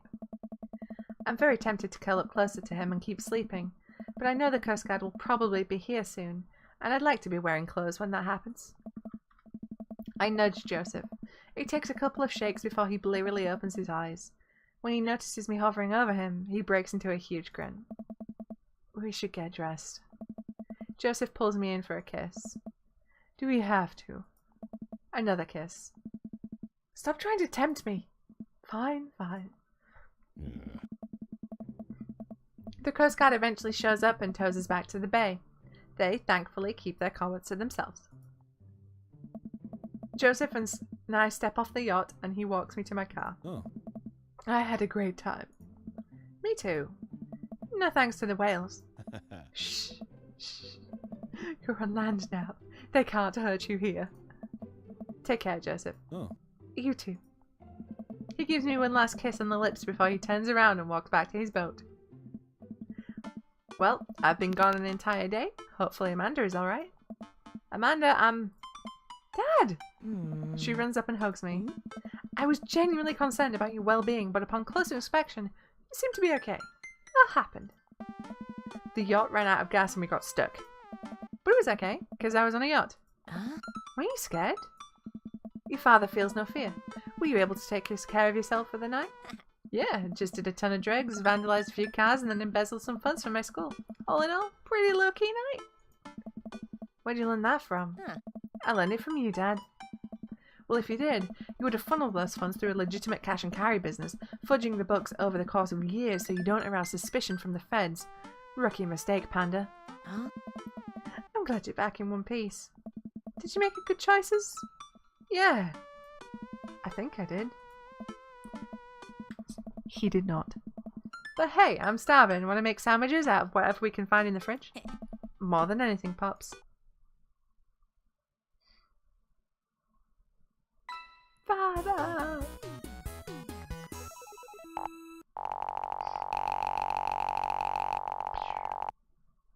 I mean, you look great. That was fun. Oh no. We're the dreamiest daddy kiss we've dated all the daddies. Okay, Amanda.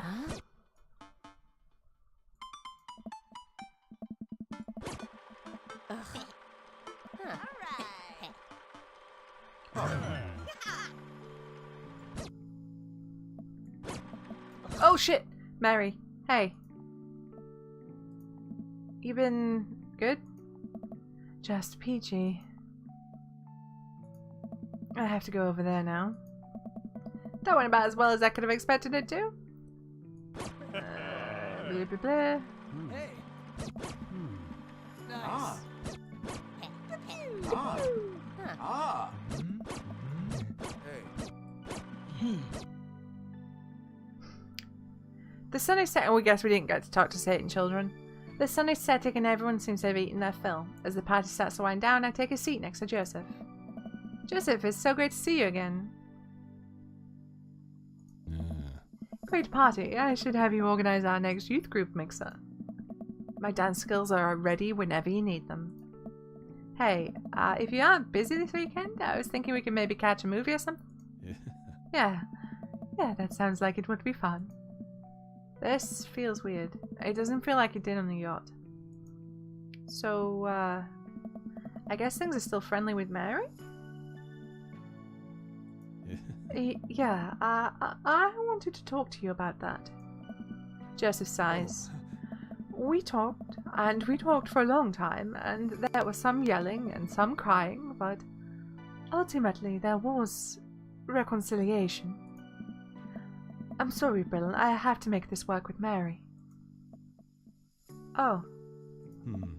I know, I shouldn't have. I didn't mean to hurt you, and I'm really sorry that you got caught up in all of this. I've just felt so alone lately, and I'm not even sure I'm doing the right thing here. Oh. You've come to mean so much to me, and I'll never forget all of those beautiful moments we shared together. But I have to thank you. In a way, this whole thing with you helped me realize that I still love my wife very much. Oh, that's great. I know this probably isn't what you wanted to hear, and I'm sorry if you were hoping for something different. But this is where my life is, and I need to do right by my family. But hey! Joseph squeezes my hand. Wink. We'll always have margarita zone. Joseph stands up. Take care, Bill. You too, Joseph. Joseph walks off. Man, did I do something wrong? Was there another way this could have ended if I'd have done things differently? I walk over to the half-melted remnants of the ice cream cake and shove a forkful into my mouth. This ice cream cake is my new boyfriend. The last guests begin to make their way out of the party. Amanda wanders over and sits down next to me. Killer pie, Pops. What can I say? I was inspired. So, okay, it's the present she gives me. Present time.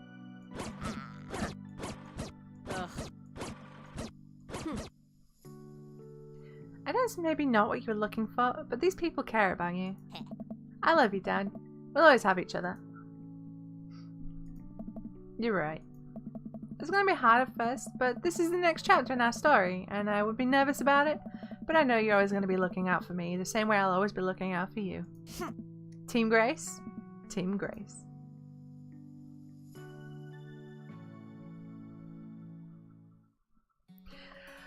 Whew, so I know we ran a little over the usual time, but that's it. We smooched all the dads. We did it. We did it. We kissed them all and bumped sexy parts with a lot of them, which was, you know, nice.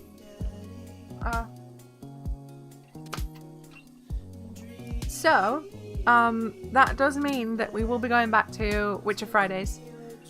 So that'll be a thing.